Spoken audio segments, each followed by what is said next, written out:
I had a text message from Brandon. He was maybe running a minute or two behind. So, oh, he just popped on. So, disregard.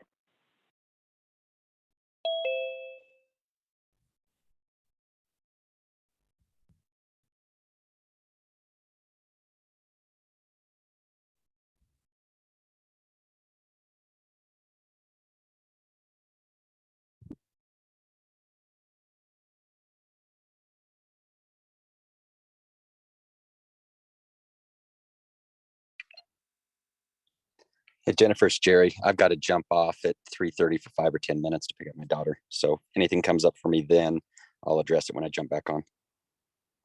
Okay, great. Thanks, Jerry.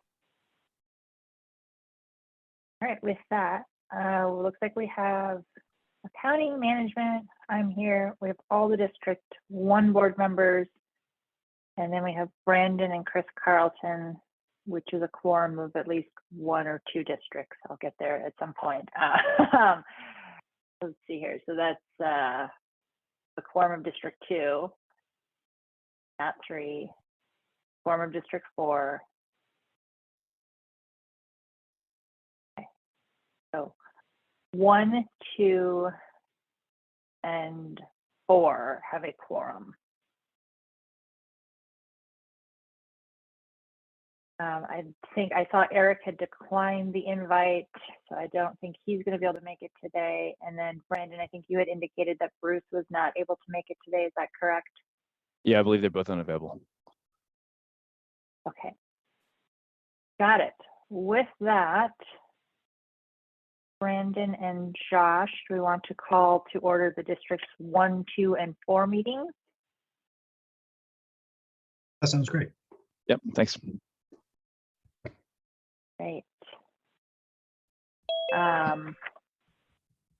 Great. We have a number of items that we on the agendas today. So I'm kind of looking to you, Josh and Brandon, on how you want to use our time. I know we have the schedule for 2 hours. I'm not sure how much of those 2 hours everyone actually has available. We have all of our annual business items, but I know obviously the biggest discussion item is still the budget. So board members, tell me what you want to accomplish today. Josh, you want to go first? I think we do all, let's do the annual business first. Just that feels like the main purpose of this meeting. And then I think we could probably put off approval of minutes and legal matters, maybe. Now, there's a couple of items in there that we'll need to address today. Yeah, Jennifer, I guess from my perspective, we can do that. We can do through the annual resolutions, election resolutions, legislative updates, streamlined subscription, ratification claims, so forth. But I think the meat of the discussion probably is going to be in the budget, and I don't think we're prepared to adopt a budget today. I don't think, based upon the one that was published in the agenda. But we do have, I guess, a version that that Shelby and consultants would probably provide, and we can review that. And I think we should have that discussion as well. Then, if it's okay, we'll start with District 1. And Josh, do you want to run through the agenda, or do you want me to run through the agenda? I'll let you play parliamentarian if that's all right. I'll take turns keeping you honest, and I'll keep an eye on the agenda to make sure we don't miss anything. Perfect. All right. For sake of efficiency, Brandon and Chris, for Districts 2 and 4, a lot of these items are on all the agendas. So I'll go ahead and call for motions from District 1 and then 2 and 4 for the annual items.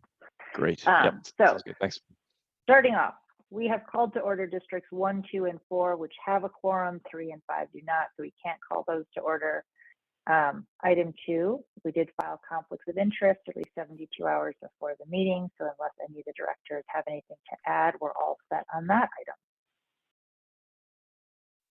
All right. Item 3 on all 3 agendas. I don't have any changes to request from the agenda. I think we have some items that are going to be tabled to future meetings, but nothing to necessarily change. Does anybody else have any changes to suggest? Not here. None here.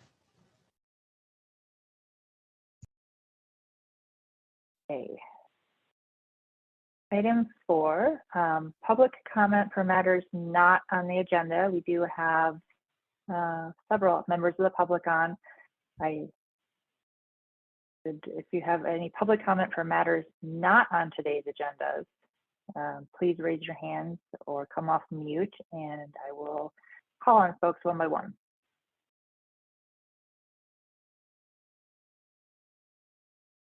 I'm going to say it would be challenging to find something that isn't on today's agenda, but all right, no public comment for matters not on the agenda. All right, item 5 is approval of minutes. For District 1, we have the October 24th and 25th meeting minutes, and then for District 2, we have a slew of meeting minutes, February, June, September, and October. And likewise for 4, we have the same meeting minutes. Starting with District 1, any questions on the meeting or comments on the meeting minutes included in the packet? No, I'll make a motion that we approve the meeting minutes of October 24th, both the special meeting and the consolidated special meeting minutes. Or do they need to be Great, two thank you. separate motions, Jennifer? Nope, one is just fine. Thank you, Sam. Do I have a second? I'll second. Jennifer, thank you. All in favor, please say aye. Aye. Aye. All right, and then Jennifer, Brandon for and the- Chris for District. Yeah, for the District 2 and 4 ones, I'd like to review those in a little more further detail. So I suggest tabling that for the moment. Okay, that is just fine. We will table for Districts 2 and 4. All right. Item 6, legal matters. So this is very similar for all the districts. I think all of you have been through the annual resolution, so I won't belabor it in too much painful detail. This is the resolution that sort of inventories all of the statutory requirements the districts have to comply with, and then sort of divvies out who's doing those jobs. Much of it falls on legal counsel, some on management, some on your accounting team.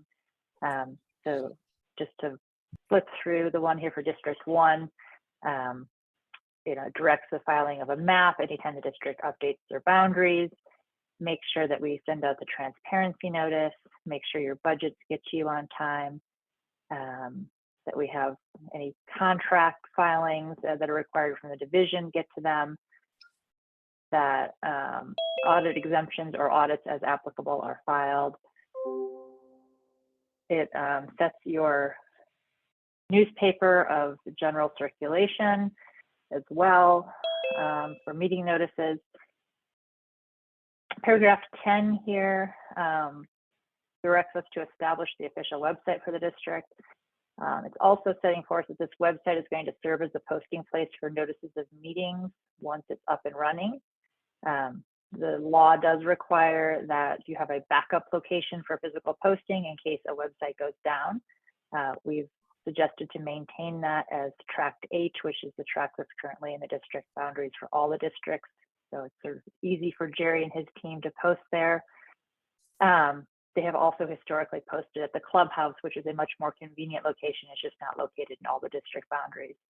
And we also have to post notice with the town of Erie, which gets posted on their website in compliance with the service plan. I know there's been some discussion of amending this to also put in a provision that the notice gets e-blasted. We have been doing that as a matter of practice. It is not currently in the annual resolution, but I just wanted to bring that up. Paragraph 11, I do have legal counsel here highlighted, directing legal counsel to maintain and update the official website of the district in compliance with the statute. This assumes that we're moving forward with the streamlined website. If we're not, my office would have to assess whether it's a website we're able to keep updated or not. And if not, we might have to change this designation here to management or whoever would have control of the website. We don't have control of the current website. Also sets forth your annual meeting, which has historically been the first Wednesday of the month. We've set that again to be the first Wednesday of the month. we have aspired to meet in person again and the last couple of years, including this year, when you see we're all on Zoom again. So we highlighted this to confirm whether the District 1 was okay with keeping this annual meeting date. It obviously can be changed if we need to. And 2, if we want to set it for a Zoom meeting, or if we think that by next year we might all actually be able to make in-person meetings. Do the statutes this allow also- for a combination meeting? Good question, Sam. Thanks for asking that. Yes, statutorily we can have a combination meeting. The reason we haven't done that, and Josh and I had some back and forth on this, and Brandon before this meeting, is that hybrid meetings are insanely awkward and not user friendly if you don't have the appropriate AV equipment installed. Brandon and I just did one for another district last night, and I was virtual you did with great. a couple of people. I was We had to bring virtual with a everyone couple up of to the people, and I kept- to the computer. Yeah. Yeah. I kept having to yell at people to come talk to the computer because you couldn't hear them. So yes, we can do a hybrid meeting. It's just that it becomes a little bit awkward. And that's why we've shied away from that in the past. So Jennifer, one thing I was noticing is I think the service plan requires us to have it within the district boundaries now that we're 50% developed. But what's the interaction with that and kind of I'll use the wrong terminology, but I know the state allowed for online during the pandemic. So how would that work?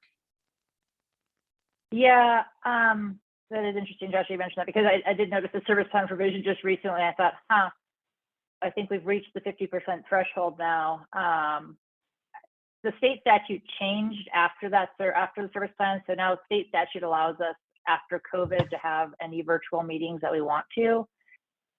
So arguably the service plan is more restrictive, although I would argue that if any of you are sitting within the district boundaries, at least part of the meeting is occurring within the district boundaries. I think, the town's impetus in having that in the statute was that in 2003, 13, 14, whenever the service plan was adopted, no one was doing Zoom meetings. So the thought there was to make sure that the public had the ability to attend the meeting, and we weren't holding the meeting in Colorado Springs or something like that, right? Where it was not convenient for members of the public. So, we could seek some clarity from the town on that if we're going to continue with the Zoom meetings. Although I suspect that their concern is not with Zoom meetings, it's with having meetings that are, 20, 30, 40, 50 miles away from the district. Okay. And I'm fine with leaving this as an in-person meeting, and we can assess where we're at next year. That's why it's highlighted, and I just wanted to highlight that for the district. Yeah, I think, in person is obviously best for resident participation, although I know some residents prefer the Zoom format to participate as well. So I think we leave it here and assess when we get closer next year.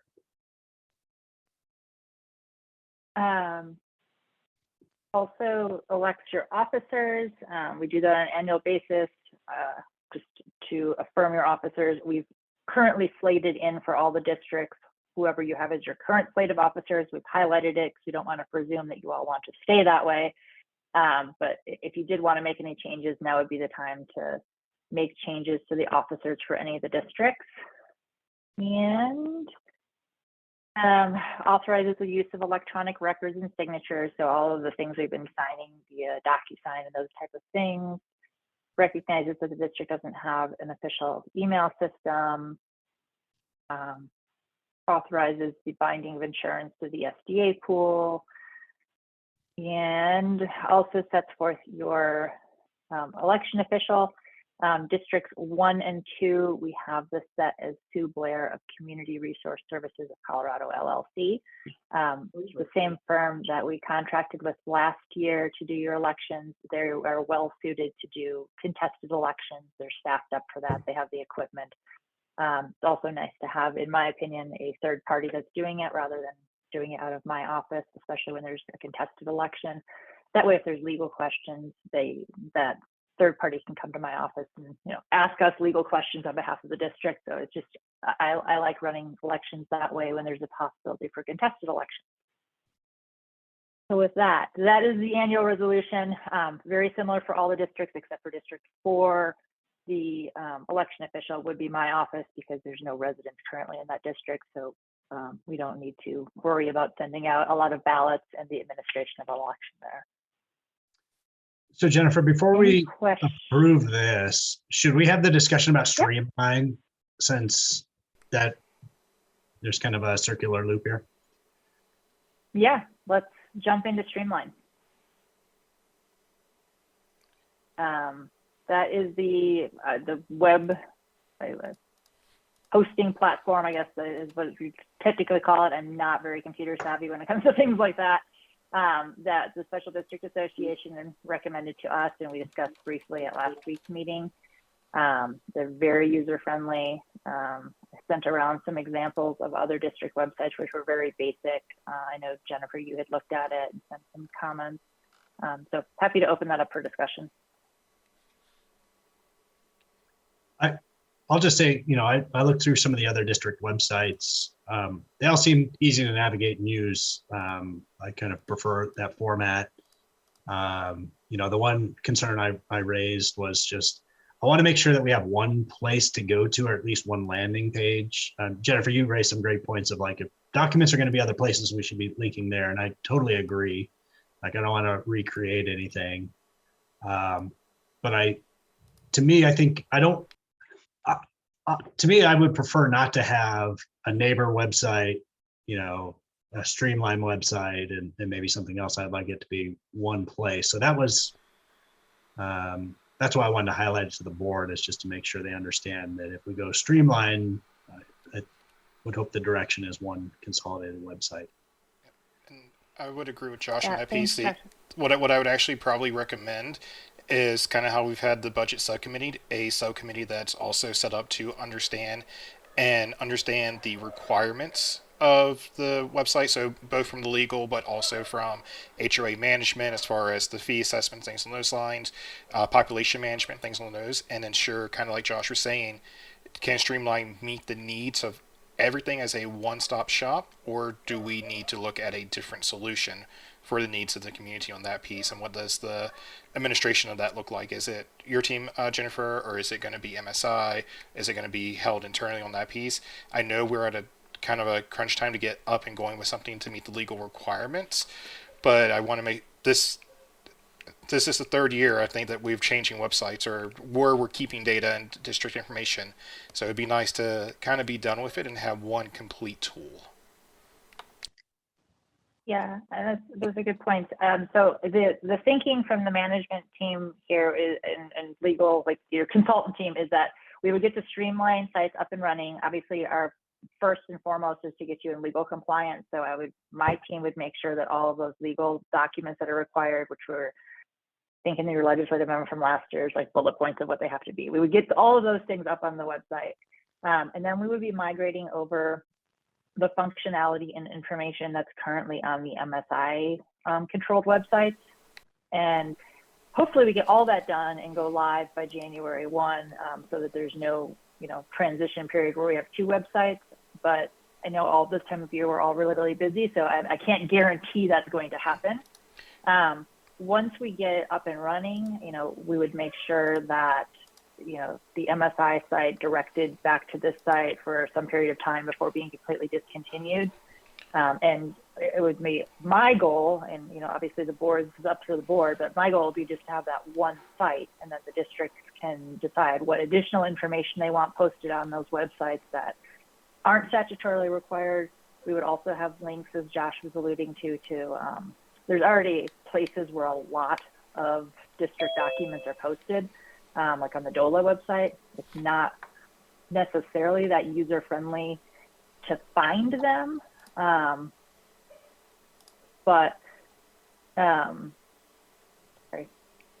it's not that user-friendly to find the DOLA site, but if you had a direct link to it, then we could make sure that, everyone had access to that information as well. So instead of posting the same thing in two places, as Josh said, we would just link that information. Does Streamline have the ability to have a residential portal, like residents have their own logins, document their address, their email, and e-blast can come out of it? E-blocks can come out of it. I don't know how the portal system works. I know it has the same functionality where you can have a sign up and like an email repository, because that was something we asked for another community. And we can also have fee payment links.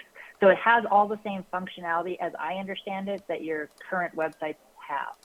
Okay, yeah, because I'm just all the examples I looked at, I didn't see anywhere listed for how to log in as a neighbor, like how to. I see how to see board meetings and see the budgets and all those pieces, but I don't see anything as far as, hey, I'm a resident in this area, or how can I see who the resident is, or who anything along those lines. So that'd be my biggest concern is if we go to this, ensuring that we still have that ability to do the reach out to the residents and that they have their portal to see what's happening in the community, know what their fees are, things like that. But I know we also had that very tight deadline to get up and going. So I think before this meeting, I was proposing we go full bore Streamline and abandon MSI and get every document posted on Streamline. I think what I'm hearing here though is I think what we need to meet statutory minimum requirements is we need to get Streamline up with the minimums, Jennifer, of like, you know, let's get ourselves in compliance. And then Jason, I like your idea of, you know, maybe a committee, or maybe it's even just, you know, you, MSI, and, you know, somebody else from one of the other districts to, you know, evaluate and make sure we want to lean full into complete conversion to Streamline, or evaluate other solutions. Yeah, I think without having a needs requirement of what the community needs as a whole, I think making a decision is not where we should be at the moment. We need to have a deep dive of what we need as a community, and understanding the pros and cons of both of those would be my recommendation on it. I guess this might be another dumb question, but what is missing off of the current MSI site that would meet the legal requirements to, like, what do we not have there at the moment that has to be there, and what is the preventing us from putting it on the MSI, the neighbor site currently? So the problem with the current site, and Emma, jump in if I'm wrong, because you're actually the master of these, not me. But the way I understand the sites that currently exist work, you have to have a login, so they're not publicly open. So that's the first hurdle, is that I, who am not a resident, can't actually just log on and see your information. And the requirement for special districts is to have a publicly open and available site, not a login site.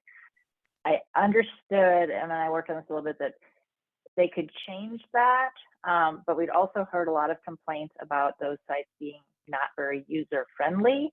And the Streamline sites are extremely user friendly and compliant with the state statute. And they also ensure ADA compliance, which if you're going to be a district website, the official district website is a concern for a district because they're a government. So we want to be ADA compliant as well. So those are the reasons that we're suggesting abandoning the existing site. Okay. My understanding, Jason, is that Streamline can set up, and the sites that I sent you and I put it in the email were very, very basic, because none of those districts have the functionality that you're talking about.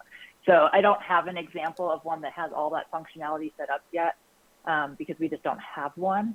But it's my understanding when talking to Streamline that they're able to set all of that up. So I would be happy to put you or any other board members in touch, and we can kind of work with them on revisions to the website once we get it up and functioning, or at least partially, you know, compliant. But I think we can get everything that you currently like about the existing sites onto the Streamline site. Yep. Yeah, and I won't say what is what I like about the current site. Like I said, my biggest thing is this would be our third move and year, so just having some consistency, because I hate to move and then find out it doesn't meet our needs. I think that's been the biggest issue, is we haven't done a true needs assessment. Because I'll be honest, I don't know what our needs are. I work in IT. I've been 20 years on the electronic health record side of it. So coming from physicians and understanding their world to understanding residents and that side of it, we can't build without knowing what a need is. But I just pulled up the neighbor site, and I'm not logged in. I'm actually able to go through all our resources. So our governing documents, architectural control, amenities, the maps, the policy. So all that is working without a login, just as FYI. Because I am not currently logged into it. Okay. So I can chime in here, guys. Hi, how's everybody? So the MSI, the new law that was passed requires everybody to be able to have access. With the MSI, the neighbor site, it is designed to have a login for registers because we do a lot of HOAs. So that's the main thing that isn't compliant. But I have asked them to have everything public, so all the documents are public right now. I'm not the web specialist. There is a person that can answer these questions better than I, and I can put you in touch if you guys all want to connect with them. But he did say that they do have a couple metro districts that they believe that are compliant. And then the other thing I do want to note is that we do all the design review requests, and we do a lot of them, as well as submitting violations for homeowners and submitting work orders and then communication to me through the neighbor website. So there would be some change, and I don't know how we would need to figure out a way to have design review requests processed. Yeah, so I think what it makes sense right now, Jennifer, let's just get bare basics, what's needed to make us legally compliant on Streamline, but with the goal of breaking down a subcommunity, a subgroup, or someone to go through, do a needs assessment, and come back for a long-term solution. But Band-Aid for now.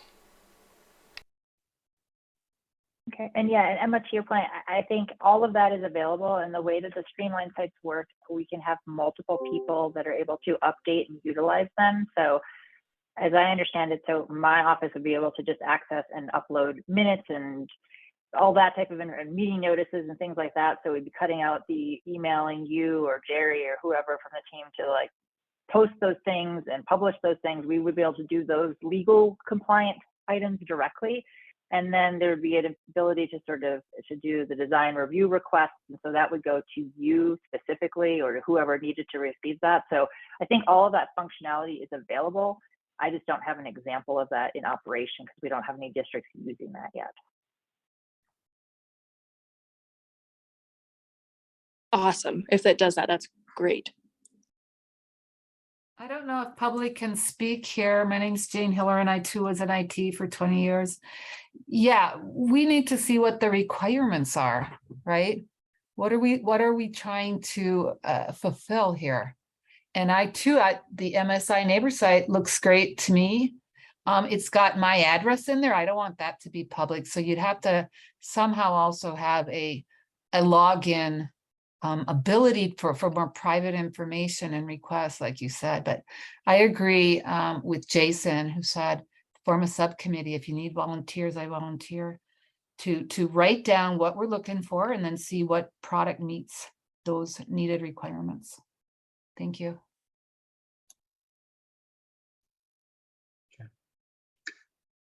Great. So I think we kind of moved from 5A to 5C, which is fine, which is the streamline discussion.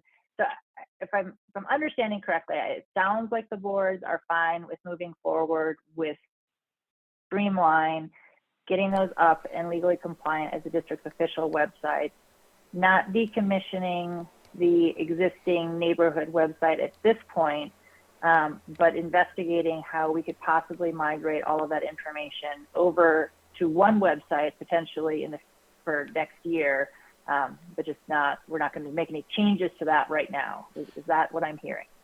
I would say so. What is the contractual requirement for Streamline? Like, is it we're able to sign up for just 1 year? Is it a multi-year contract? Like, what does that look like as far as contractual? Yeah, so I mean, it's a district contract, so we can terminate all district contracts. I'm trying to remember what the notice is we put in here. It's subject to annual appropriations, I know that, and we're able to terminate it. I think we got them to agree to 60 days, but actually in their terms and conditions, I think, which we don't, oh, here it is. Cancel, here it is, 30 days. All subscriptions are canceled with a written 30-day notice and are subject to annual appropriation. So there you go. The startup cost is $100, and then they bill on a monthly basis based on district budget. I don't know exactly what the amount is for these districts. I know that's a $50 savings a month if or when we were to decommission the existing website. But Streamline has been really reasonable for all the districts we've worked with so far. So So I think working backwards on what we need to get done here. So we need probably before we ratify the streamline contract, Brandon from a district 2 and 4, because I think they'll be party to that as well. I just want to make sure, Brandon, before we ratify, that the other districts are comfortable as Oh, well. yeah. Yeah, Okay. certainly. Yeah, whatever you guys, recommend moving forward, we will certainly participate in that and provide resources. Okay. So I think with that, I didn't have any other changes on the annual resolution. And I feel like we got a good path here on the streamline. So unless there's other comments, we could probably entertain motions on both of those items. Okay, there's no other changes, and I think what I'm hearing is we're looking for a motion to approve the 2023 annual resolution as presented, and ratify the Streamline Web Platform subscription agreement from District 1. So moved. Second, I'm sorry, who seconded? Sam. Damn. Sam. Okay. All in favor, please say aye. Aye. Aye. Jennifer, would you like me All to right, make and the then from this, same discussion that's there? phenomenal, Okay. yes. Okay. Number 2, number 4, motion as presented. Second. All in favor for districts 2 and 4. Aye. Aye. All right. That takes us to the election resolutions. These are for your 2023 regular special district elections. You may be wondering why we're having elections again since we just had them in May of 2022. The answer to that is this is the final year for the transition to the odd number election years. So this is the last time you'll have back-to-back elections, and these elections will be to elect board members to 4-year terms. So you maintain the staggered terms. All the districts do have to hold elections. For District 1, Sam, Jennifer, and Joel, your terms are up, so you'll be up for re-election. District 2, all 5 seats will be up for election because Brandon and Chris are the only existing board members and their terms are up, and then any vacant terms are also up. District 3, we'll have 4 seats on the board up for election. District 4, we will also have all 5 up. District 5 will have 4 of the 5 sitting for election. For districts 1 and 2, as I was mentioning before, we are suggesting that you engage CRS of Colorado again to perform the elections, same as they did this past year. These election resolutions call the election. They authorize your designated election official to take all the actions required to conduct the election, including authorizing them to cancel the election if we don't have more people running than open seats. That would happen after the self-nomination deadline, which is at the end of February. If people haven't self-nominated by that point for more seats than are available, then the election would be canceled. This also provides for the notice for the call for elections. You're required to send it either by mail or email based on what's on the list provided by the county clerk. You also then have to select one additional means of providing that notice. In past years, we have published the notice. We're suggesting this year is highlighted that you post it on the official website of the district, since you'll have official websites and those will be a lot more user-friendly and easy than a publication that's buried in the newspaper that nobody sees. So those are the highlights from the election resolutions. I'm happy to take any questions on those or the proposal. We don't have the proposal from Sue's office in the meeting packet. It looks very similar to what you approved last year, but it wasn't ready from them by today's deadline.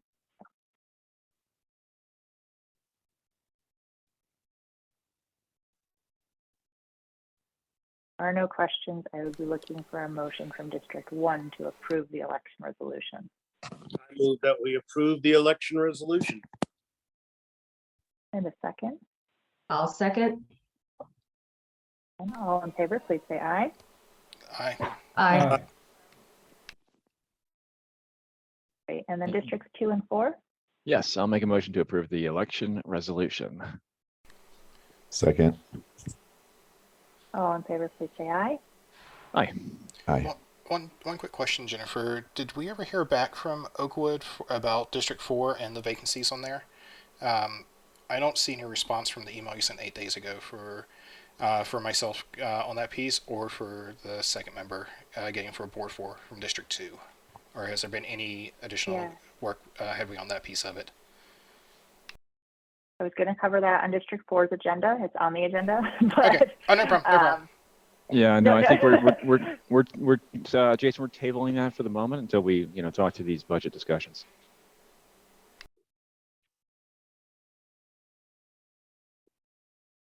Right, back to District 1. Trying to throw me off, Jason, with your jumping to a different meeting agenda. Item 6C is your legislative report. We've already covered a lot of this. You are not website compliant right now with last year's legislation, but we will have that up and running by January 1. It's required. We also included in the meeting packet your legislative memorandum. This was sent out in July. I have already touched on this, I think, a couple of times with relation to the way that the mill levies are calculated and the adjustments. Once the Gallagher Amendment was repealed, we all thought we might be able to not worry about mill levy adjustments, but the legislature has been tinkering with that the last 2 years, and they did again this year for starting next year. Not a lot to report, honestly, for special districts this year, and so I know time is of the essence. Just I'm not going to really go through any of these items. I'm happy to answer any questions from the board members if you have any on the legislative report. None here. Thanks, Jennifer.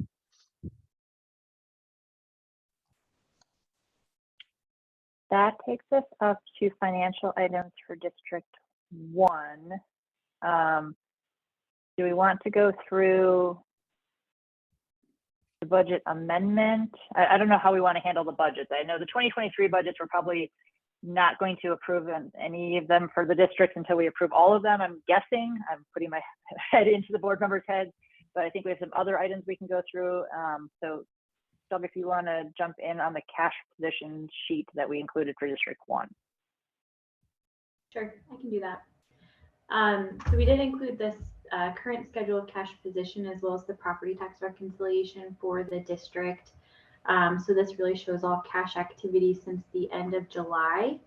I would just note that anticipated balances as of the current date are just under 700,000, which all represent funds in the debt service fund. We will be executing the 12/1 interest and principal payments here in the next, under 30 days. And then the next page is the property tax reconciliation, just showing collections by month year to date. Taxes are 99.5% collected through September, which is consistent with prior years. Any questions, comments on these items?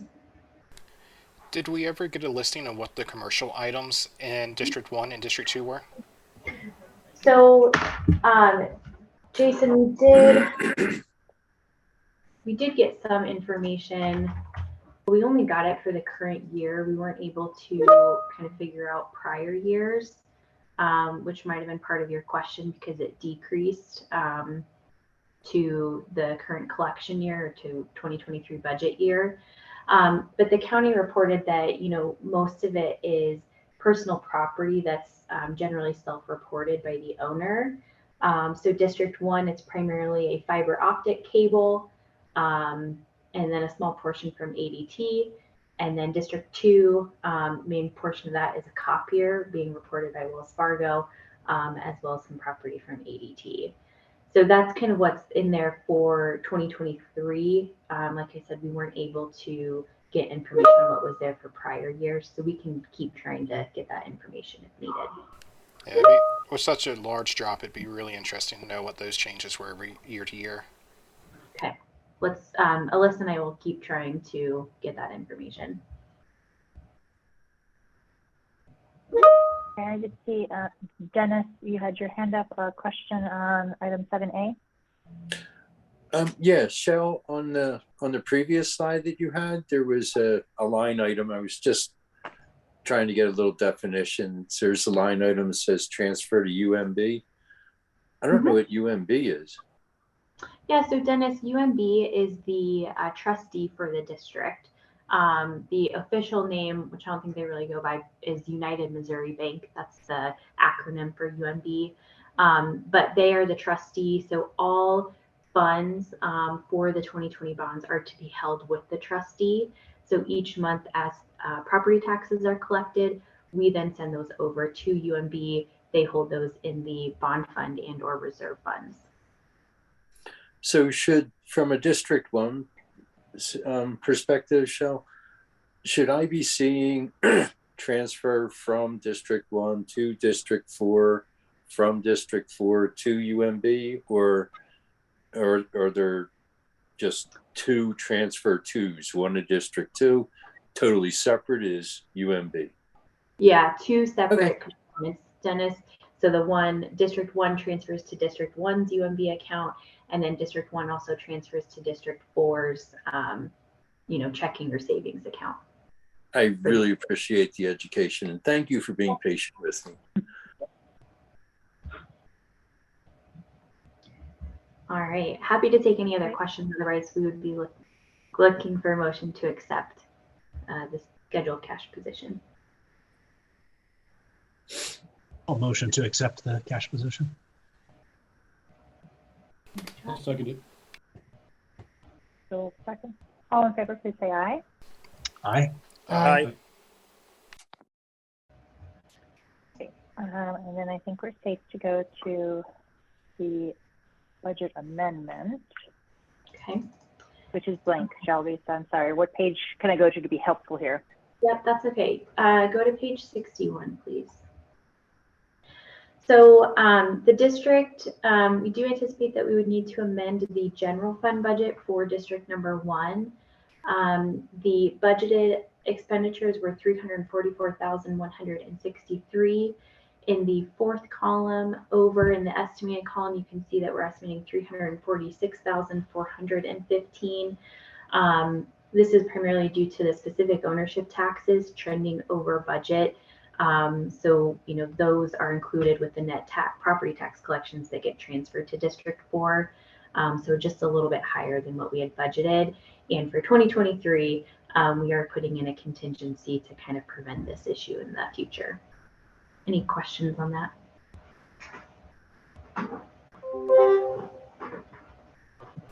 So what exactly is the contingency? Like, what do you mean?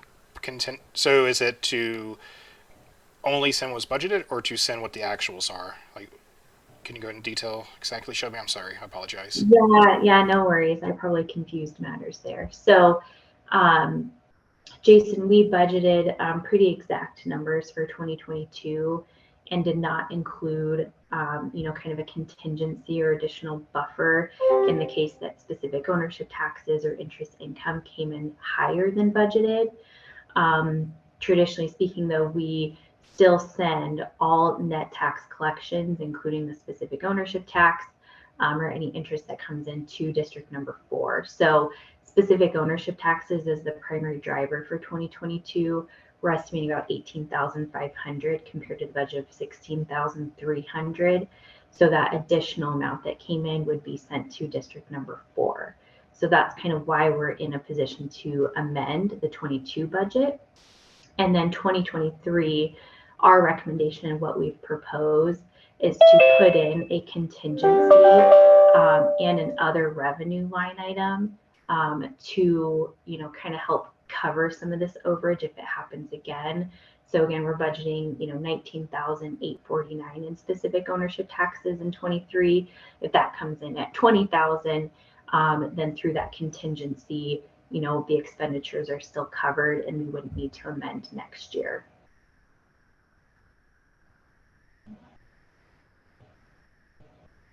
Did I confuse matters even more? No, I appreciate it. Okay.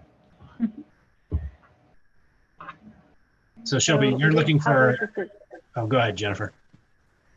sorry, so this is a published public hearing. So we need to open the public hearing on the proposed 2022 amended budget. I can give a motion to that effect. I'll motion to approve the public hearing to the 2022 budget amendment. I'll second that. Second. All in favor, please say aye. Aye. Aye. Aye. So the public hearing on the proposed 2022 budget amendment is now open. Any members of the public that wish to make a public comment on the 2022 budget amendment for District 1?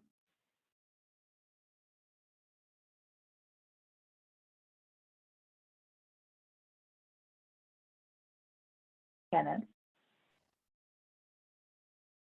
you're on mute right now. I surely was. The question I had was, if there's a surplus of revenue, why doesn't that go back to the residents? Why does it go to District 4? And I'm not saying it should and it shouldn't go to District 4. I just want to understand it. That's all. So Dennis, as I noted, the biggest piece here is the specific ownership taxes.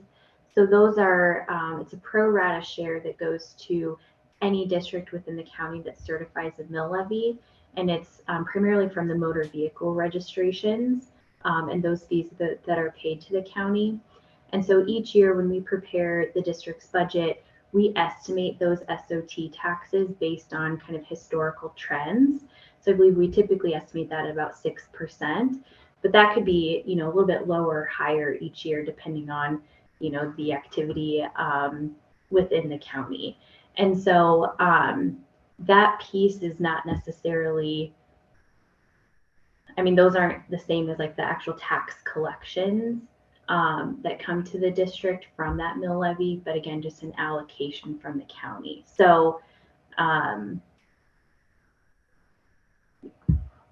again, it's just kind of an estimate each year. Okay, I get that. And is there a legal reason why it's transferred from District 1 to District 4? I want to say that that's set forth in the IGA between the districts. Is that correct, Jennifer? Yeah, the districts have an IGA between them. The District 4 does the operations and administration for all the districts. So that's why when you look at the District 4 budget, that's where you see the costs for snow removal and landscaping and legal and accounting. So District 4 is paying those costs on behalf of all the districts. So that's why all the districts are transferring money to District 4 to pay those expenses. Yeah, that makes perfect sense. Does the IGA say that all revenues for all districts get immediate pass through to District 4? It doesn't speak to all revenue. It's revenue in an amount necessary to pay the bills. And as we've been discussing for several meetings now, there's not enough revenue as it is to pay the bills. So essentially, Sure. Yes, it would require all the revenue right now. Jennifer, please, I'm not criticizing at all. Actually, a lot of the questions I have are just to make sure that what I think I know, I actually know. And I'm seeing a lot of participants that I haven't seen on previous meetings. And I'm figuring, hey, Dan, you're kind of average. If you're wondering about this, then other people are probably wondering too. That's all. No criticism. Please don't think that's what I'm. No. I didn't mean to come across as if it was. I haven't looked at the IGA recently, so I can't tell you what exactly it says. It's not in the meeting packet today, but yeah, in essence, it's enough revenue to fund the bills. So, Okay. Any other members of the public wishing to comment on the 2022 budget amendment for District 1? Yes, I'm sorry, I couldn't find my raise hand feature. So is there a IGA defined formula that allocates these expenditures to all the other districts that go to pay to District 4? I would have Is to. that, or are those IGA. arbitrary numbers? Definitely not arbitrary numbers. It's set forth in the IGA, and it's to fund the operations. But it's actually, I'd have to really look at the IGA to tell you exactly what it says. Sorry, I wasn't prepared to go through the nuances of the IGA today since it's not on the agenda. My apologies. Yeah, I didn't mean to open up that can of worms, but is the IGA part of the service plan? No, it is not. No. Separate agreement. Is there It's is it on contemplated. DOLA or Contemplated in the place service where plan. we could just go look at it and not ask a truckload of questions? It is not on the DOLA website. No, I don't think they do a repository of contracts. Any chance we could get it on Neighbor? I can send it to Emma if the boards want to authorize it being posted there. Is it a secret document? No, it's a public document. I mean, we don't post all meetings. We don't post contracts, right? The district's contracts aren't housed on the website. So, we usually, as consultants, we don't make the decisions as to whether it's posted on websites and what's not posted on websites, which is why I'm deferring to the board. I mean, I personally would see no reason for it not to be public knowledge, especially since it controls how our community is maintained and who's in control of budgets. I feel like that's something that's very important for all neighbors or residents to have access to. So I would see no reason for it not to be published. Likewise, Jennifer, would you like us after the public hearing is closed to pass that resolution, or can we do it during this? Or Yeah, if we could just finish up the actual public hearing on the budget, and we'll keep the IGA discussion separate. It's not actually, well, it's related to the budget, but not part of the budget amendment, obviously. Any other comments on the 2022 budget amendment?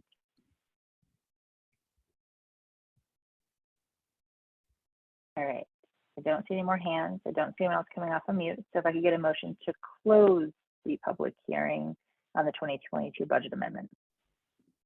So moved. I'll second. All in favor, please say aye. Aye. Aye. Aye. Aye. Thank you. So if there's no other board member questions on the budget amendment, we'll be looking for a motion to approve the budget amendment for 2022 and appropriate those funds.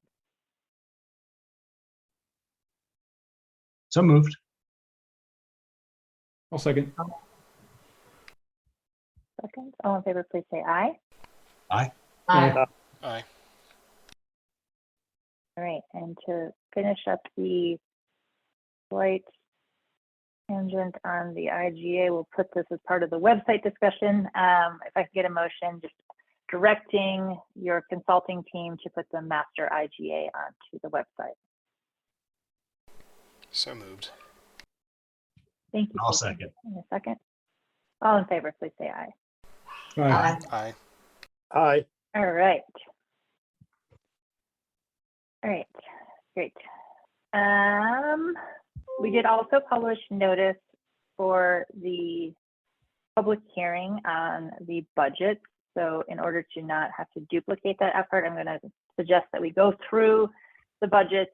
Shelby, I think it's probably unchanged from what we had before, but let's go ahead and go through it very briefly. Let me know what page to go to, and then we can just get the public hearing portion over with. As we discussed at last week's meeting, that doesn't mean that the board has to approve anything. We're just going to do the public hearing portion. Jennifer, question on that. If there are changes to the budget from this version that is presented in the packet, will there be another public hearing required? No, we don't have to duplicate the public hearing. You just have one public hearing. You could change the budget several times after that without doing another public hearing. We would obviously do another public meeting and receive public comment, but just no need to publish again. That's a good question. Thanks, Brandon. Thanks for clarifying. Okay. Yeah. All right. And since we don't have all the boards of it, like actually here, would they still have to have their public hearing as well, correct though? I'm going to have to republish for districts 3 and 5, yes, because we're not able to call those meetings to order.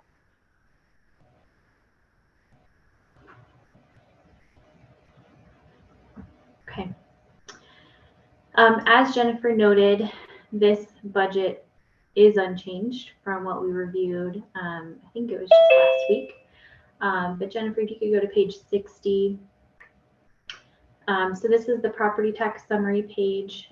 As a reminder, we did adjust the mill levy both for general fund or operations and maintenance as well as debt service. So I know that there was a little bit of discussion at the workshop about the mill levy, specifically since it varies a little bit from the other 4 districts. So happy to kind of have any further discussion on that. But the O&M mill levy was adjusted up slightly to account for the decrease in the assessment rate for that single family residential class. And then the debt service mill levy was lowered a little bit down to a flat 30 mills, which is sufficient to cover the kind of scheduled interest and principal payments in 2023, as well as keep a reserve in that fund. So I know we talked about it briefly last time, but I'm wondering if we should just have a general discussion on it about the general mill levy piece of it. And I know after thinking about it quite a bit, I know I would personally like to see and propose that we have the same general mill levy, the 22.9 that we discussed, across all districts. That way it would be the same mill across against all home types. I think it would be kind of fair and equal across the community. I know I can only speak to District 1, but to me, seeing that the difference is, and I know it's only like $3,000 or $4,000 difference, but just knowing that we're at a hurting spot already in the mill levy, or in our budget as is, any additional income that we could have on that piece, and have done equally across all districts, I think would be fair on that side of it. Just my thought process on it. Jason, I'm just going to jump in right here. I understand that might be the sentiment of many of the board members, and I'm going to suggest that whenever we reconvene the districts then to discuss the budget further, that we have an executive session to discuss that, because I think there's some legal ramifications that might be that might words are hard today. There might be some legal ramifications of going forward that way, and so I'd rather give you my legal advice on that in executive session.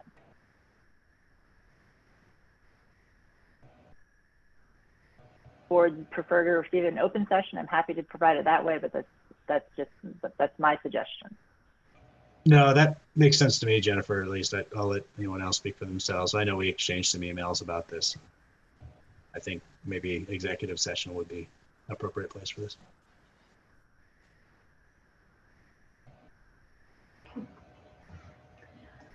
All right, let's look briefly at page 61. This is the general fund for the district. So based on the mill levy that's currently included in here, total revenue is about $355,000, which consists of the property taxes, specific ownership taxes, small amount of interest income, and then, as I noted, that other revenue, which corresponds to the contingency within the expenditures, really just a little bit extra buffer in the case that interest and/or SO taxes come in a little bit higher than budgeted. And then expenditures match that same $355,000 with an anticipated about $346,000 in net revenues to be sent to District 4. And then page 62 is the debt service fund. So total revenues between property taxes, specific ownership, and interest income, about $467,000. Total expenditures, about $460,000. At the end of this budget is the kind of schedule through the maturity of the bonds that show these payments by year. And then that leaves about $376,000 in ending fund balance, of which $278,000 represents the required reserve for the 2020 bonds. We discussed a bit at the workshop and want to make sure that the board's still comfortable kind of with that ending fund balance to provide some cushion and buffer to help protect against potential future drops in the assessed value because of the assessment rates or otherwise.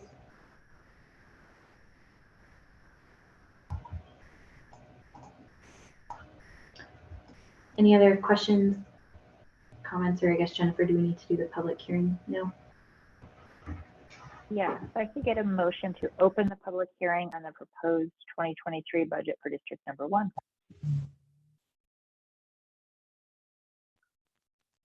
So moved. I'll second. And all in favor, please say aye. Aye. Aye. Aye. Great. Any members of the public wishing to make comments on the proposed budget for District Number 1 for 2023?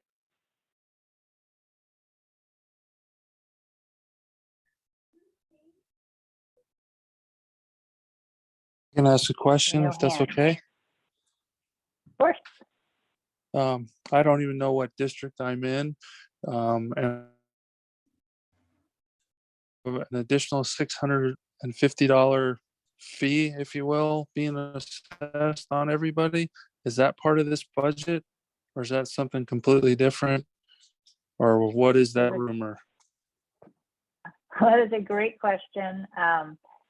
It is not part of this budget. It will be part of District 4's budget, and I know we're going to get to it during District 4. So if it's okay, I think we'll wait for that discussion until District 4, if that's okay with you. Perfectly fine, thank you. Thank you. Any other members of the public on District 1's budget? I have one question Great. and sorry. Yep, go for it. I don't know which district the pool would be in, the community center and pool. Would that be in this one or a different one? That also is in District 4's budget as the operating district. So as Dennis was asking about earlier, we have that IGA, so District 4 pays all the expenses. So we'd see that expense in District 4's budget. Okay, thank you. Yep. All right, I don't see anyone else coming up with me. I don't see any hands. It's 2 pages now. Let me double check. Okay. With that, if I can get a motion to close the public hearing. Motion to close. I'll second. All in favor, please say aye. Aye. Aye. Aye. All right, and I'm guessing that we're going to forego any approval of this and continue this discussion to a future meeting. Agreed. That takes us up to the audit for District Number 1. Shelby. All right, I would ask the board your preference on this audit. Do you want to, I guess, just kind of run through in high level? How do you want to handle this today? I think you could probably keep it pretty high level on the audit side, Shirley. Okay. Jennifer, let's start at page 78 of the packet. So I guess I would start, this audit has been finalized. The district received a clean opinion, which is the best case scenario. So this was wrapped up in April and filed with the state at that time, as well as filed on EMMA to be in compliance with the bonds. So looking at page 78 of the packet, this is the statement of net position or the balance sheet of the district. So this differs a little bit from the, kind of interim financial statements that we generally prepare, in that it includes any, long-term or capital assets, as well as any long-term debt, which does not show up on the interim financials. So total assets of the district were about 1.6 million. The majority of that represents cash on hand as well as receivables. There's a prepaid bond insurance, which was really to supplement the reserve fund when these bonds were refinanced in 2020. And then capital assets of about $230,000, which go into further detail later on in this report. Total liabilities were just under 9 million, consisting of current accounts payable, small amount due to District Number 4 at the end of the year, accrued interest on the 2020 bonds, and then that non-current section includes the due within 1 year, which represents the principal payment to be paid in 2022, and then due in more than 1 year of about 8.7 million, representing the bonds to be paid through maturity. Deferred inflows of resources of 826,000 matches the property tax receivable above, representing the taxes to be collected in 2022. And then that brings total net position to a deficit of about 7.9 million. Deficit like this is very common in a district where the capital assets were funded through bonds, which are yet to be repaid, but those capital assets were conveyed to other governmental entities. And then switching to page 79, please. This is the statement of activities. So kind of that far left-hand column there shows the expenses for 2021, totaling $562,000. The $307,000 represents the general fund expenditures, so the county treasurer's fees, as well as the amount sent to District 4. And then $255,000 represents interest and amortization on the 2020 bonds. Total revenues were $733,000, representing property tax and specific ownership tax collections and interest, which generated a positive change in net position of $172,000.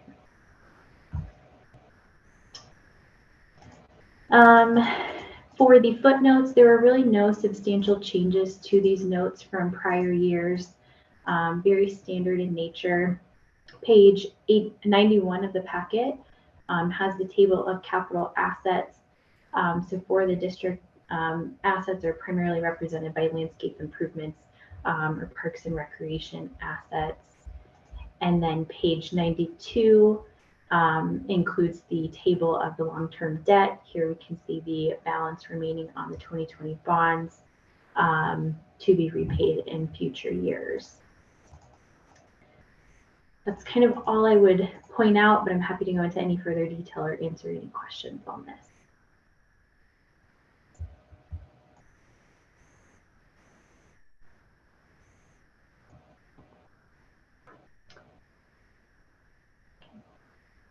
I believe we're looking for a motion to approve the 2021 audit.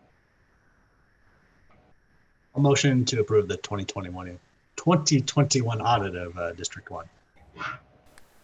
I'll second. Thank you. All those in favor? Aye. Aye. Oh, Aye. sorry, Jennifer. We give everyone That's a chance okay. with the mic here. Okay, final item I have for District 1 is the 2022 audit engagement letter. We did ask Steve for an engagement letter again this year. He's been the district's auditor for several years at this point. You know, I'm of the opinion that we, you know, districts don't really need to change auditors all that often. They are independent of the district, independent of us. But of course, if that's something that the board would like to consider, we'd be happy to help facilitate that process. But Steve has included a fee here of $5,100 for the 2022 audit. That's an increase of $200 from this last year. Any questions, comments, concerns? Have we done any shopping for other auditors by chance? I know we've used Steve for many years in the past, but have we done an open contract search by chance at all for any other additional auditors? $5,100 doesn't seem like a lot to me compared to how much we're spending as a community, but just doing due diligence question on that. Mm-hmm. Yeah, Jason, we haven't. And again, you know, we'd be happy to kind of help facilitate that. So I would, you know, look to the board for additional direction on that. If I remember correctly, Steve's raised his rate every year, correct? I think he typically does every other year. I'd have to double check that though. I will I'll say, jump in. Since I haven't had to say anything in a couple of minutes, I've been on a lot of board meetings lately, and I think audit fees have been ranging from like $4,900 to like $5,500 is the range I've been seeing. So, you know, he's on the low end of that range, just for what that's worth. mm-hmm. I'll agree with that, that this is a pretty reasonable rate for this audit. I also, just for the board's comfort, I went out and looked for any disciplinary findings or anything related to the firm and didn't find anything. So I feel pretty comfortable with this. Yeah, I agree as well. It seems reasonable.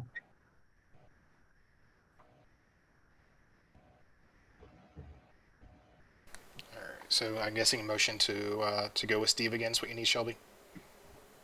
If that's what the board would like to do, yeah. Do we have something other than Steve to call him? What the firm name? Yeah, I'm sorry, it's Dazio and Associates. I would say motion to go with who Shelby is recommending for our audit for next year. I'll second.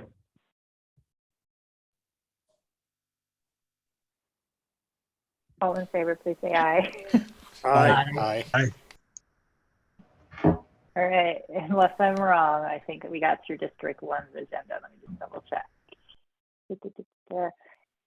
Management report, Jerry, I think we're still working on that, knowing that we were going to have another meeting. I think we'll include that in the next meeting packet. Likewise, on the executive session, we can see how much time we have when we get through the other districts, and if we want to convene into an executive session for these reasons. I did send out a memo to the board, which was quite lengthy, so I'm not sure if folks have read that or not. So if District 1 is okay with that approach and doesn't have any other business, I will move to District 2's agenda. I agree, Jennifer. Seems like District 2 is more pressing. All right, so District 2, we got through to financial matters. We've tabled the minutes and approved the resolutions. Sorry, I'm referencing my own notes here. So we are up to Shelby, which makes me happy. I don't have to talk. All right, similar to District number 1, we included the scheduled cash position and the property tax reconciliation.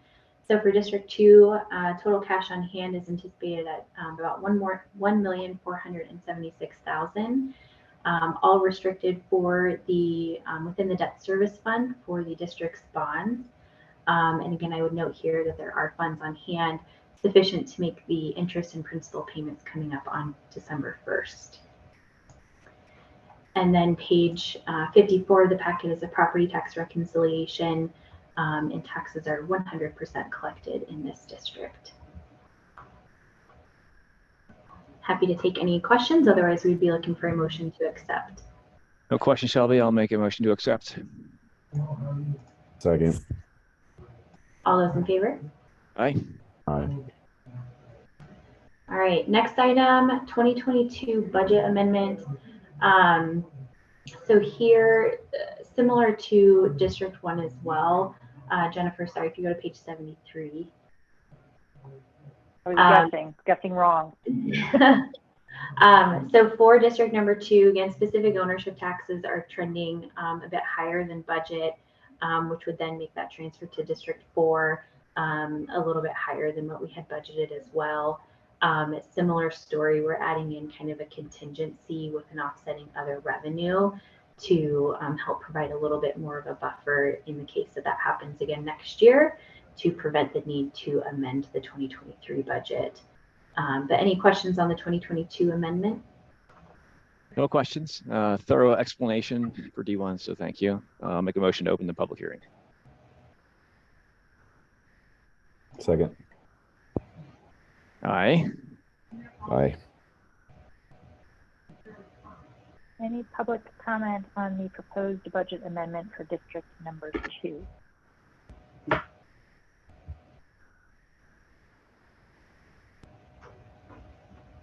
Hearing none, I would take a motion to close the public hearing. So moved. Second. All in favor? Aye. Aye. All right, and then I'd look for a motion to approve the budget amendment and appropriate the funds.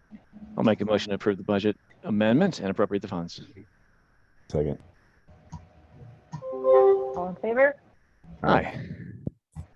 All right. All right, Chris, is that an aye?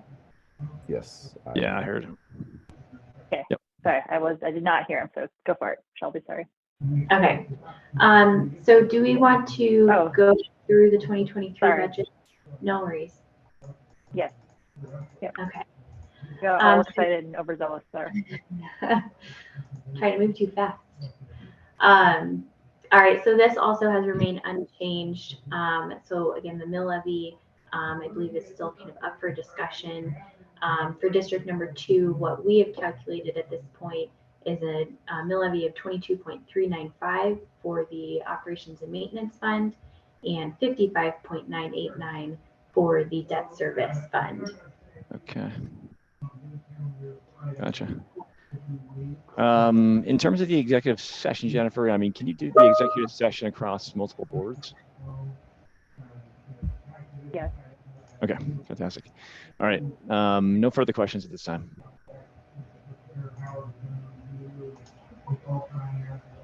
Did you want me to go through the Open the public? Go ahead. Oh, sorry. Sure, Go ahead, I will Shelby. make a motion to open the public hearing for the 2022 budget, 2023 proposed budget. Second. Favor? Aye. Aye. Shelby, I'm sorry, I cut you off in the middle of your presentation. So do you want to go ahead and continue with the public hearing open, and then we'll ask for public comment?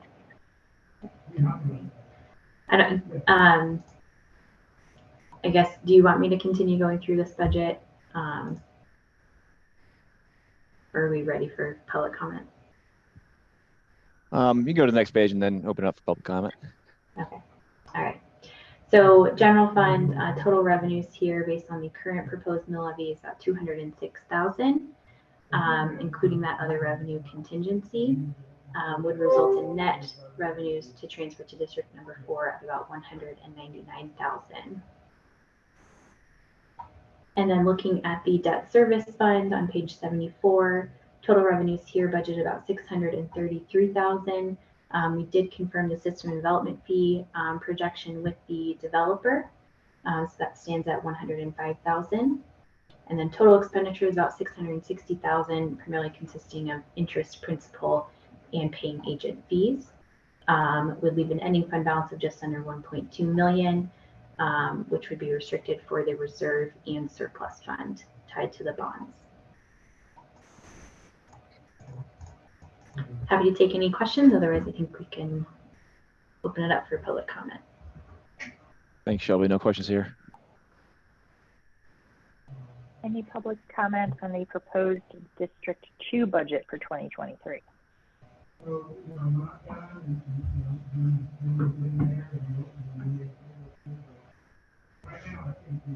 Not seeing any, so I'll take a motion to close the public hearing on the 2023 budget. So moved. Second. All in favor? Aye. Aye. And I'm assuming that you want to go ahead and sort of lay over the approval of this until the next meeting as well. Yeah, let's certainly do that. Thank you. All right, next item is the 2021 audit. Again, I'll go through this pretty quickly and high level. Page 94 is the statement of net position. At the end of 2021, the district had total assets of just under 1.8 million, consisting of cash on hand and receivables. Total liabilities, which is primarily inclusive of the bonds payable and related interest, about 18.7 million. The deferred property tax revenue matches the receivable and assets, and that leaves a total net position at a deficit of 17.5 million. Again, as I noted with district number 1, that's due to the district issuing bonds to fund public improvements that have been conveyed to other entities. Page 95 is the statement of activities. Total expenses for 2021 were just under 1.3 million. About 125,000 represents the county treasurer's fees and transfers over to district number 4 for operations, and about 1.1 million represents interest and amortization for the bonds. And the 121,000 in capital grants and contributions represents the facility fees or system development fees received for the year. Total revenues for property tax, specific ownership tax, and interest was about 437,000, resulting in a decrease in net position of about 701,000. You all know by now that I always like to point out the long-term obligations table. So that's on page 107 of the packet, detailing the balances for the 2018 bonds and related interest accrued on those bonds. The district did receive a clean opinion on the audit, and this was filed with the state and on Emma to be in compliance with the bonds. Any questions?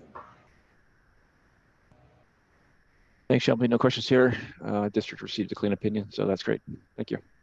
I'll make a motion to approve the 2021 audit. Second. All those in favor? Aye. Aye.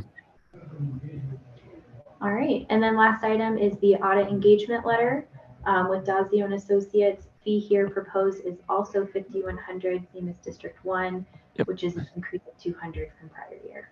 Okay, thanks, Shelby, and appreciate the conversation on this one here. And I would make a motion to approve the engagement with Dazio and Associates. Second. All in favor? Aye. Aye. And that's the agenda here. Brandon and Chris, I did send you information to review regarding item 9A. So as soon as I have your thumbs up, I will get that posted and web or e-blasted out regarding the District 4 representative. Okay, thank you.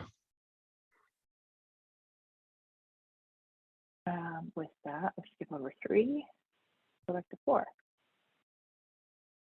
Okay. District 4's agenda. Brendan, do you want to touch on the appointment to the vacancies on District 4? No, I mentioned we would table that item. Tabling. Okay. And oh, I'm sorry. I just realized I skipped over that same item on District 2's agenda. We did have three members Yeah, I of the would. public that were interested. Yeah, I'd table table that that one as item. Yeah, I'll table that one as well. All right, so I make sure I'm not responsible for missing anything. All right, moving on, we've tabled all of the items. I think that takes us up to financial matters. Shelby. All right, first item is the interim claims listing. So all payables processed since the June meeting. So total amounts are $313,613.86.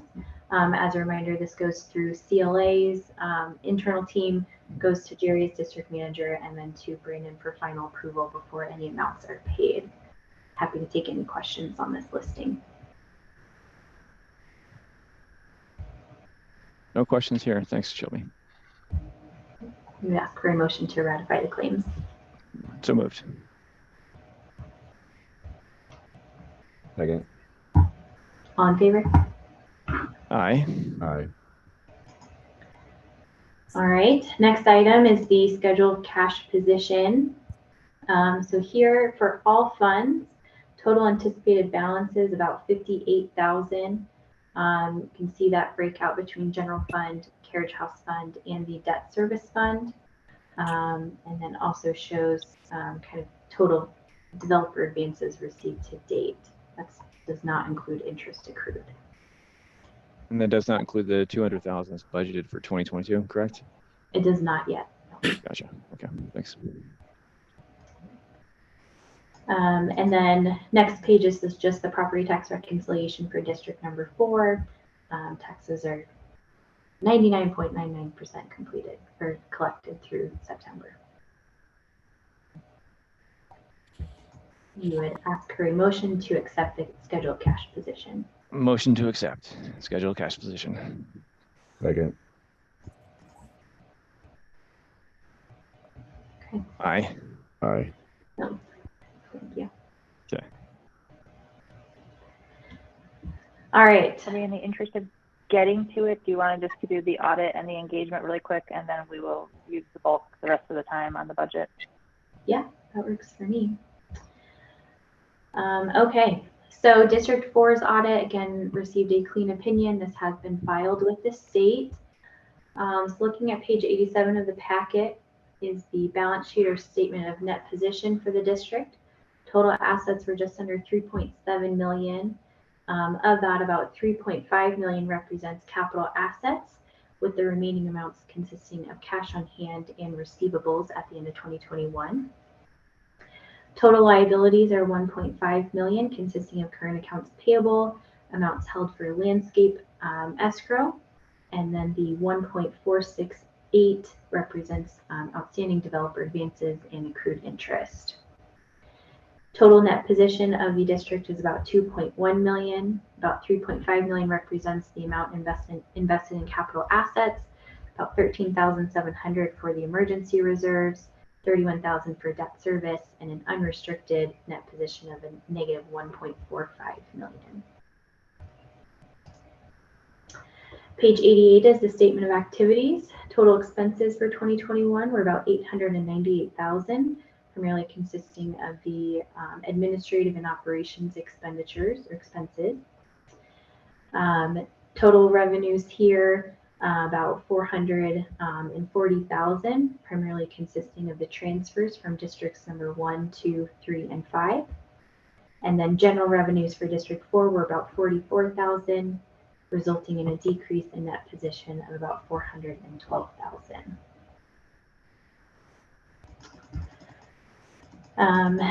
Let's see, again, footnotes, no significant changes here. Page 101 of the packet, you can see the detail of the capital assets that are recorded on the district's books. And then page 102 details the long-term debt obligations, again, consisting of the developer advances and accrued interest. Happy to take any questions. Otherwise, we're looking for a motion to approve the 2021 audit. No further questions, Shelby. Appreciate your review. Clean opinion was provided by the auditor. I'll make a motion to approve the 2021 audit. Second. All in favor? Aye. Aye. And All right. I'll make a motion to approve the engagement with Dazio and Associates for 2023 or 2022. Second. I'll second. Did I get that right, Jennifer? Yes, Okay. all in favor. All right. Aye. Aye. Gotcha. All right, so that takes us up to the budget. Shelby, I think you sent out a slightly different version today, and you have alternate versions that you sent out. Where do you want me to go, or do you want to share your own screen? I can probably share my screen if I have that ability. I might start by asking, thank you. Kind of, you know, I look to the boards to direct me where we want to start. Well, Sam and Jason, we met earlier in the week. We reviewed some of these numbers, and I think that would incorporate what Shelby's going to review here. So any comments, Sam or Jason? No, I think the best thing we can kind of go with is, so as Brandon mentioned, Oakwood, Clayton Homes, Shelby, CLAR consultant, and then Sam and myself from District 1 kind of met earlier this week, knowing that from our previous comments, there's been a lot of hesitation. There's been discussion over a fee. We know a fee feels kind of unfair to the community with everything. So we've looked at two different ways to kind of do the budget. And one of those is without a fee associated with it. And without that fee associated with it, CLA has put together a budget that actually has the clubhouse and pool closed for a number of upcoming years. So Shelby, if you kind of want to go to bring that one up, we can kind of walk through that of what that looks like. Even with having the pool and clubhouse closed for, how many years? I don't think I actually got a number of years, Shelby. Was it 5, 6 years that we were looking at to get the reserves funded? Oh, you're on mute, Shelby.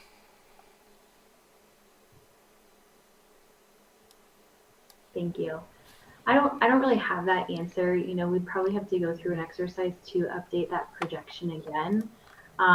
But what that projection was really intended to do was to see, you know, would the districts ultimately be self-sufficient, you know, under just the current revenue streams. And, you know, through that exercise, you know, I think there would have to still be a decrease in the level of service or services provided to get to that point. And so, you know, between the Monday meeting and today, we unfortunately did not have a chance to really, you know, update all of that. But I think we'd still be in the position to, you know, what services may need to be reduced to balance the budget. And that's one piece I still haven't got a clear and detailed answer on. Do we have that breakdown list yet of what are the services that we are that are beyond what are required for the town ordinance and town requirements? So snow shoveling, we're just meeting watering. I think, are we meeting or beating that town ordinance requirement? Landscaping, do we have has that list been put together yet? I know I've asked for it a few times, but I don't think I've actually seen that, because I know we keep talking about decreasing services, but I don't know what services are the nice to have services, but versus what services are the required services that we have to have. I think Jerry had addressed that in the version 2 budget that Shelby has up there, but maybe I'd suggest maybe Shelby go back to the version 1 budget of, what was presented, and, quick overview of that. And then the discussion as it was last week was, how would we be able to make and meet the budget with the current revenues that are available without any fees? And that would be version 2. So maybe start here real quick, do a quick review, and then jump to version 2. That sounds good for group. Yeah, I'm sorry. Kicked off for a minute. I don't know what happened, but all of a sudden Zoom died, so I had to re-sign in. So I missed most of what Jason said. All right, well, I'll do a quick overview of kind of the version that was presented last week. We made a couple adjustments to that, but nothing significant. And then we can look at the kind of version 2. So under the first version, I would call it, this does incorporate the fee of $650 per year per home. So that'd be about $348,000. We did build in an allowance here just to account for any potential delinquencies on those, generating or resulting in slower cash flow. The transfers from districts 1, 2, 3, and 5 have remained unchanged and are based on the current proposed mill levies. So again, there could be some changes there. And then would note that this version still has $75,000 built in for developer advance, which directly corresponds with the deferred maintenance expenditure line item of $75,000. So for expenditures, again, this version really remained largely unchanged. We did, I believe I had mentioned, I had missed adding in a billing services line item, which would be needed to, actually kind of do the billing and collections of the operations fee. So that has been added in. And then everything else really is kind of the same. So this would be an ending fund balance of about $34,000. Emergency reserves is about $29,000, and then the remainder in that capital replacement reserve. So then jumping to version 2 to kind of compare. Shelby, can I just maybe add just one more comment on that before you jump to version 2? I think that the build out, and you don't have it here on the screen here, but the build out after 2023 and beyond, at that same operational fee revenue of $50 a month, $650 a year, would result in reserve in a kind of a buildup of the replacement reserves account, as what was suggested. So that, kind of after 2023, 2024, 5, and I don't know if you want to refer back to that a little bit, but it would build up the reserve account, in future years as well. Okay. Any other comments, I guess, from the committee on that?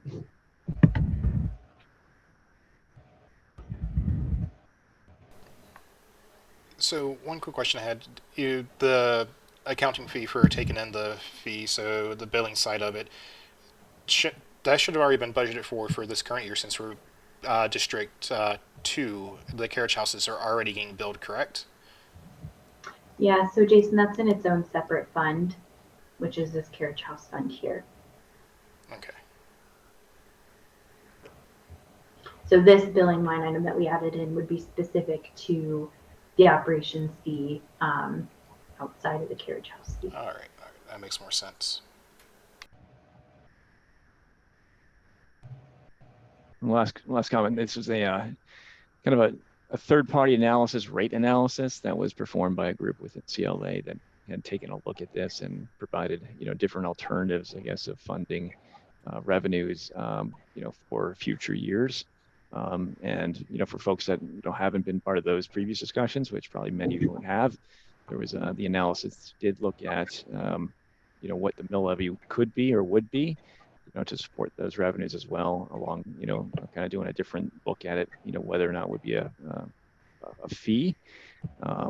and took a look at those two options as well. And I think that previous conversations amongst the joint boards resulted in focusing in on the fee as opposed to a mill levy.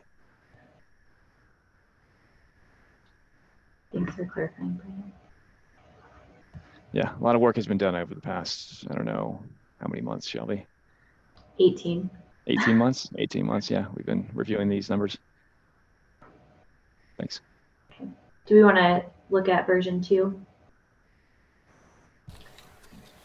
Sure. So version 2, and this was, kind of put together following this conversation with the finance committee, which is Jason, Sam, Jerry, Celia, and Brandon. So what this does is it removes that operation fee and associated allowance and billing services line item.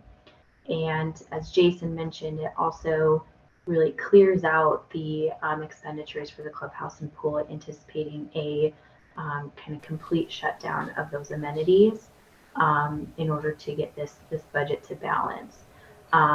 So as you can see, the revenues here, which is primarily the transfers from the 4 districts, including that same $75,000 developer advance, which was still in here for the deferred maintenance, really matches the expenditures here at 670, leaving a total ending fund balance of about 22,800 to fund the emergency reserve and the $5,000 capital reserve. So I know, Jerry has kind of mentioned potential implications of doing a shutdown of the amenities, which I think he could speak to further.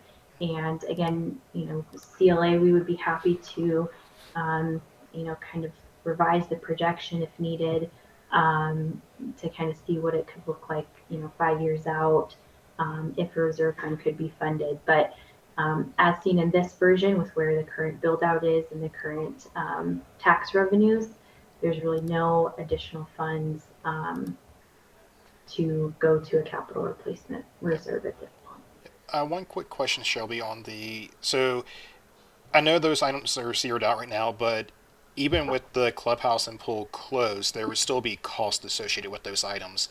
So just because it's closed wouldn't mean that it should not be maintained. Should we not account for those items? So like, it's still going to draw electric every year. It's still going to require landscaping as far as keeping the grass around the clubhouse taken care of, things along those lines. The watering is still going to be turned on because the grass isn't allowed to die in that area due to town statutes. So shouldn't there still be cost associated with those line items, not just a dash? I guess I would need to ask Jerry that question. Yeah, I think you're right, Jason. As it relates to the landscaping, what we projected in here is a total shutdown of the facilities, meaning the water is shut off and the electric is shut off. It just does not fit within the revenues within this particular scenario. So I think we would have to increase some of the costs for the landscaping maintenance and the water associated with that, but everything else, unless there's a different revenue source, everything else would have to be shut down. Yeah, I think there would definitely have to be some type of revenue, or I wouldn't say revenue source, but just a shutdown on that piece. I don't know how much is feasible, just due to, hey, if all electric got turned off on that, wouldn't it actually end up costing 5 times more to turn electricity back on later on, as far as pipes bursting or things on those lines, versus having minimal activity in there? So it wouldn't be rentable, the pool would not be turned on, but the equipment still has to be maintained and functional, correct? That's the question, I guess, that we're at, is if you're going to keep those systems running, where's the revenue going to come from? Yeah, and I mean, for me, I would say if it was a complete system shutdown, we would need to understand, well, yes, that would fund the reserves. We need to A, understand how long that system shutdown would be, and then B, what would be that estimated cost based on worst case scenario of reinitiating those systems. So if water was turned off for 5 years to the clubhouse, does that even leave a viable clubhouse, or would it then have to just kind of be completely redone? Yeah, it's a good question. I don't think we have the answer for that. I mean, that's the risk that you run when you shut a facility down completely, is you've got to address mechanical systems, water systems, plumbing, I mean, you name it. And Yep. it's going to be a risk. Oh yeah, no, definitely. I definitely see it being a risk on that piece of it, but unfortunately, without the revenues being there and the lack of the funding and the reserves for many years, it's yeah. I definitely think it's best to have it laid out, but an understanding of what that cost would be, because yeah, fun times.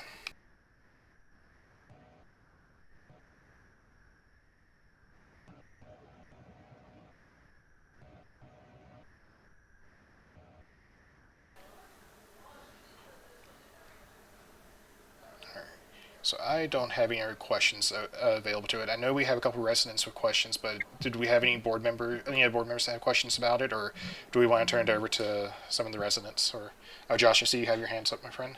Sorry, I was going to raise my hand. I was just curious if we're going to open the public hearing, because I do have some public comment I'd like to make.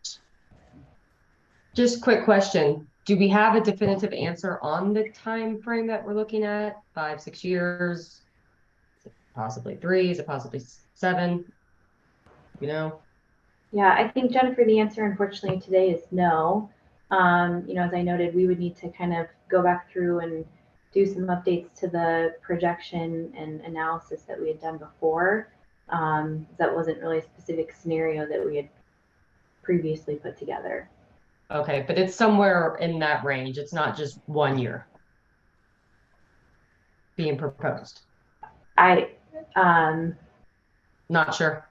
Yeah, I guess I was gonna say that's probably more of a question for Jason and Sam. I think that's my understanding, is that this would probably need to be a longer term thing, whether that's 3 to 5 years or beyond, in order to get to a spot where some of that reserve fund could be funded, and then kind of shift the revenues back to these amenities. Yep. Yeah, I mean, what we discussed is, absent a source of additional revenue, it's going to be a multi-year project to be able to build up our reserve funds to the level of adequacy. This just, if you look at the numbers, a complete shutdown of the clubhouse and the pool leaves us only a few $1,000s to add to our reserve fund.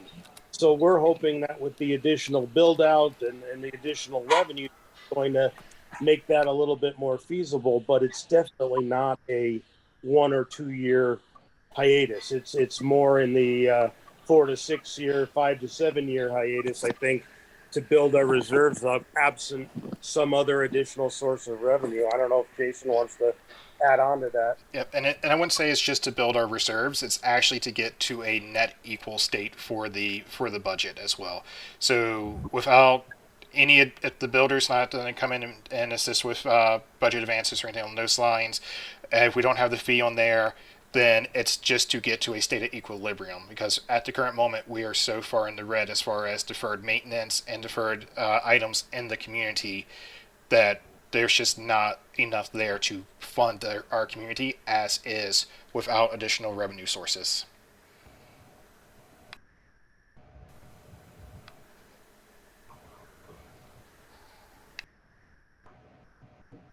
About that. Yeah, I was just trying to make sure I had all the information, and I do agree that there's got to be some serious concerns. If it's completely closed out for that amount of time, I don't see how it could be opened back up necessarily. Yep. No, and unfortunately, for the last 2 years, the board 4 budget has been advanced with revenue to be identified. So the last 2 years, the budget has been approved without full revenue even going into it. So it's just kept adding into itself of debt. So while it's been passed, there's just been no revenue going into those line items. Right. Thank you. Is it possible to just put the thing up for sale? Just sell it? The pool and clubhouse?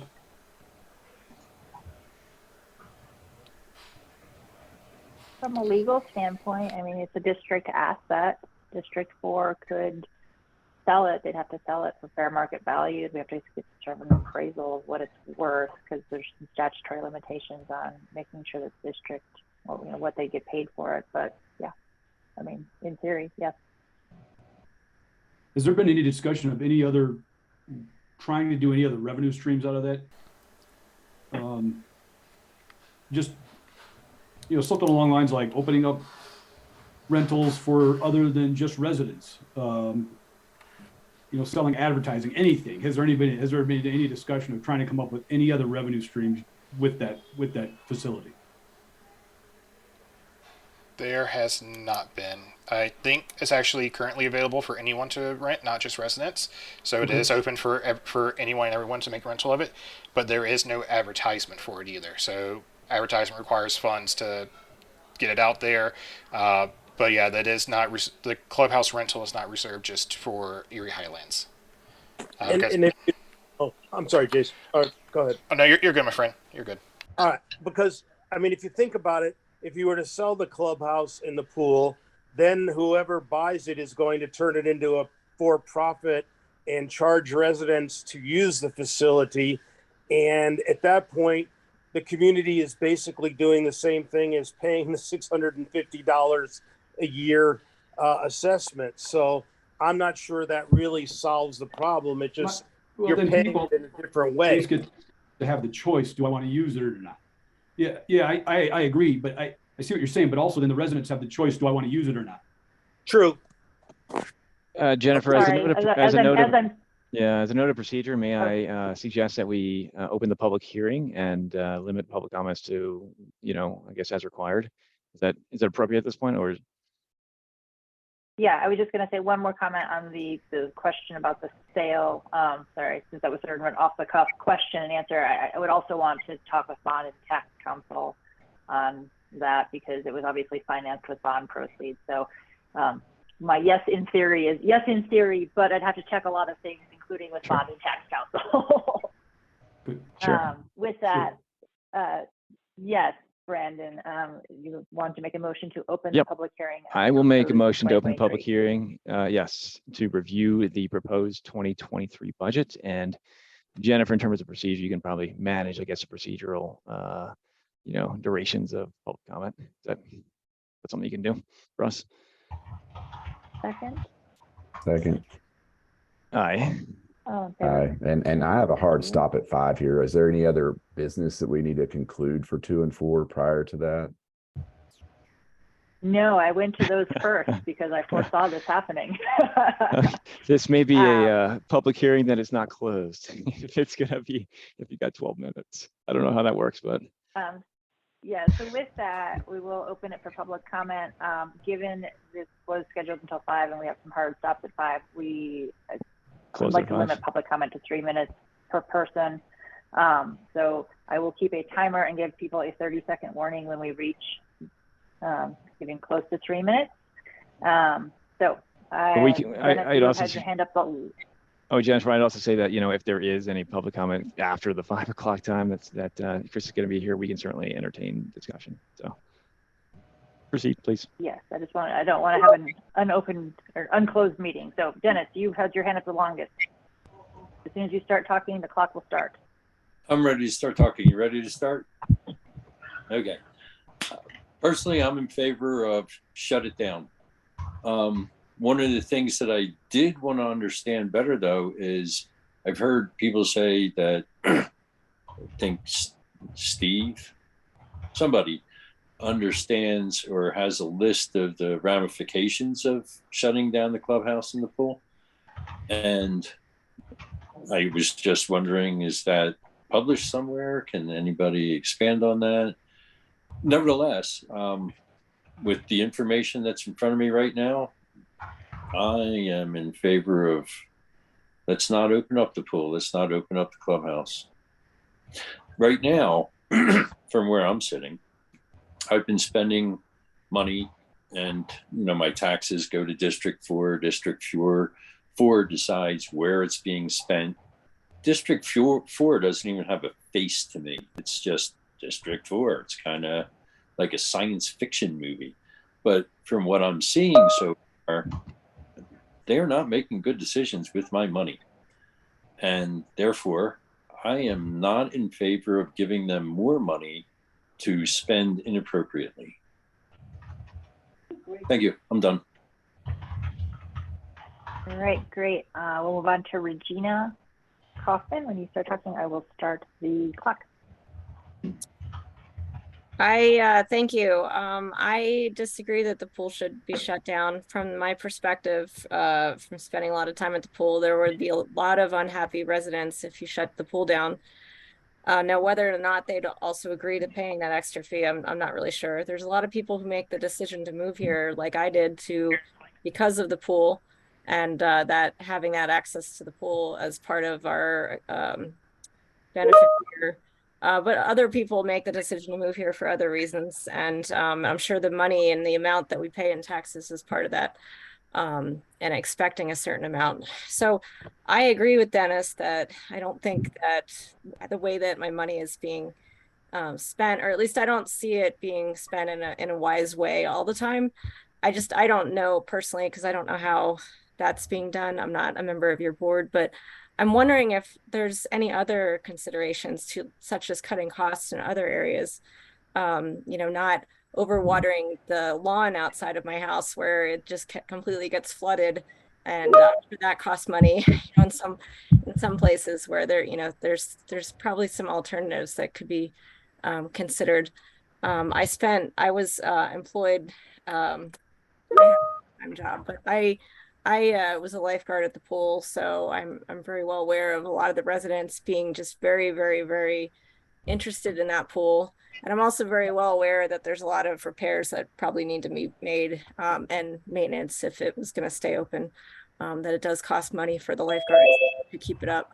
I just would like to see some transparency for the residents of the way our money is being spent and the fees that you're considering to adding for us, and also the costs that are being spent on, like the landscaping and everything else. So that's what I'm asking for, and to see if there's any other alternatives to shutting that down, because I think that's extremely drastic. You're going to have a lot of unhappy people and people moving like me if you shut it down. So I think that's all I have. Thank you. Thank you. Josh, you are next up on my screen here, so go ahead.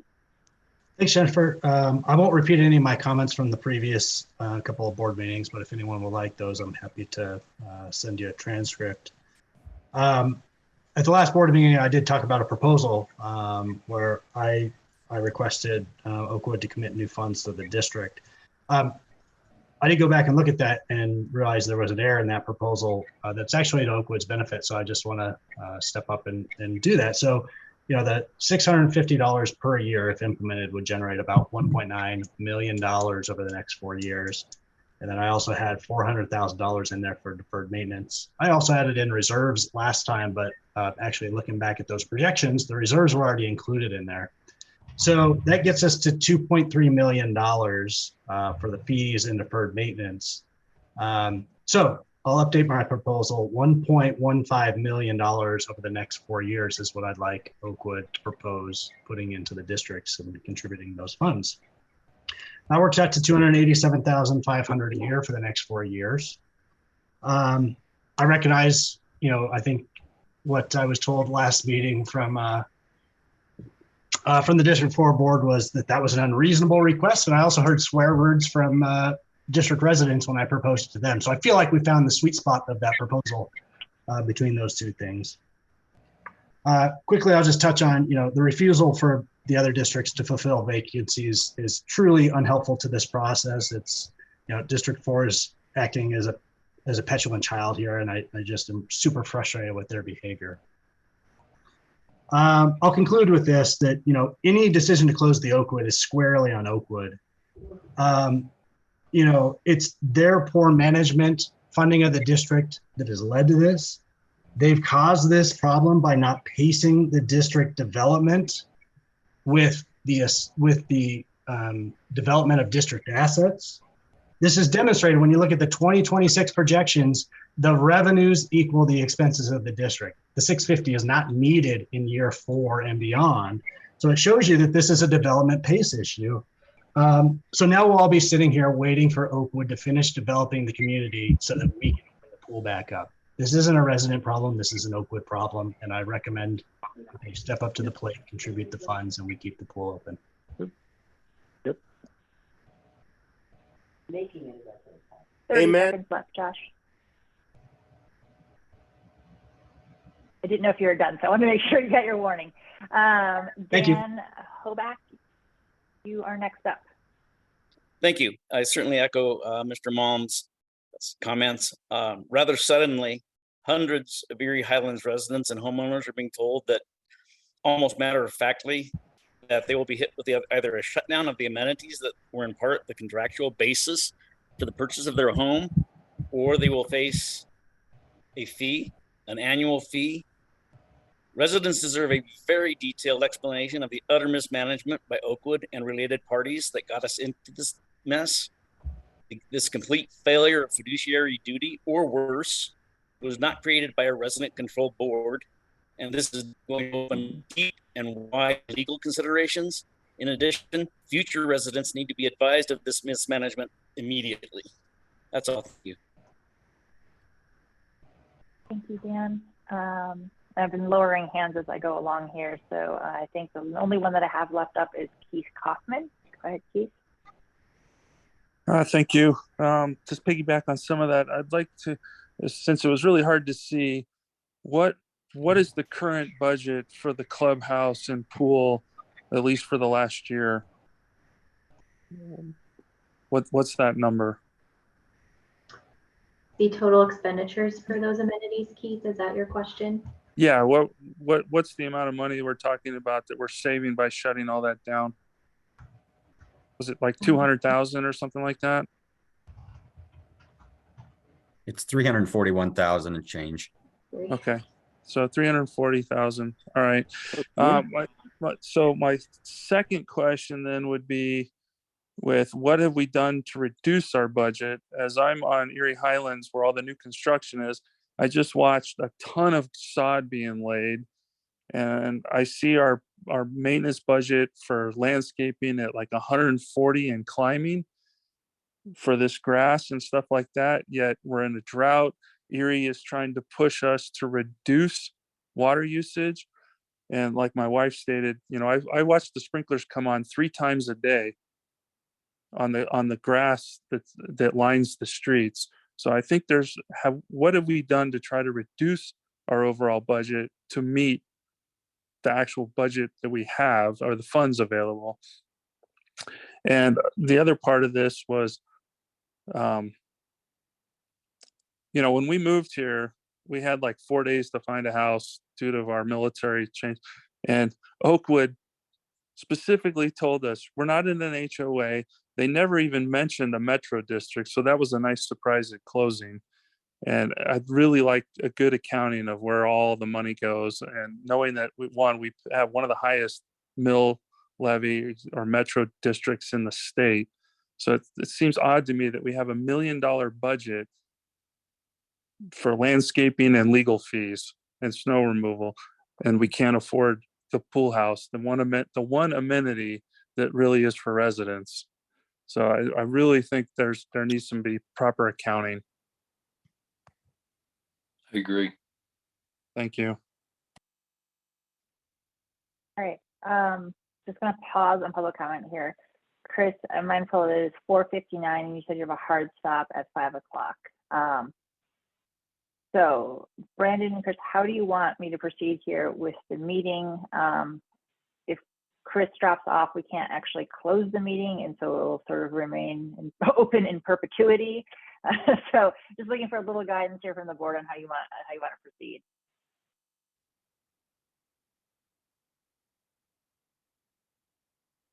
Well, obviously we can take more public comment, but I think in terms of the schedule today, I think we'll need to probably conclude, I guess, the official public hearing. I think we're going to plan on being back, once we, have other adjustments perhaps in the future for the budget.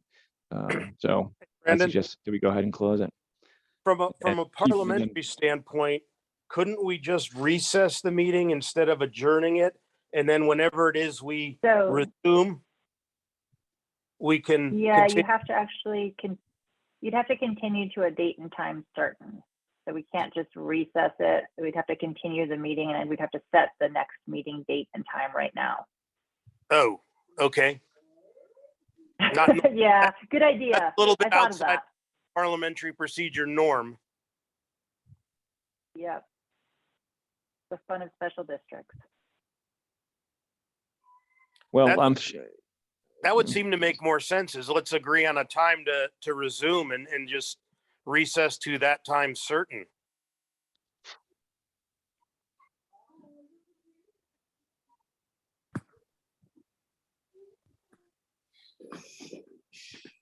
Any other thoughts? One more question from the public side. I think we need to, hold on one second. We're on a pause. We're on a pause for public comment right now. I'm just trying to figure out from a parliamentary standpoint. We'll let everyone speak for that we can stay on. So I'm going to suggest that we leave the public hearing in purgatory and recess, whatever. We'll continue it when this meeting gets rescheduled. But let's close the meeting and the hearing. We'll keep District 1's board meeting open and we'll continue receiving public comment, but that way I have a closed meeting. Is that okay with everybody? I'm not trying to cut off public comment. I just don't want to end up in a weird district loop here. Isn't this a District 4 agenda item at the moment? It is a District 4 agenda item.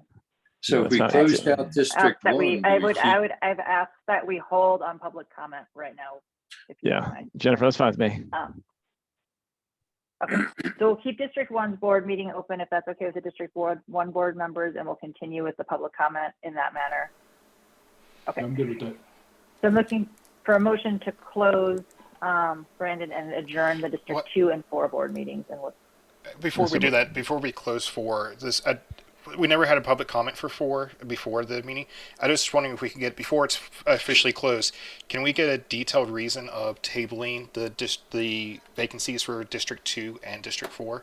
Like, why is that being tabled other than just the timing for this piece? Like, what does the process and timeline look like for that now that we're extending past a second to get those vacancies filled?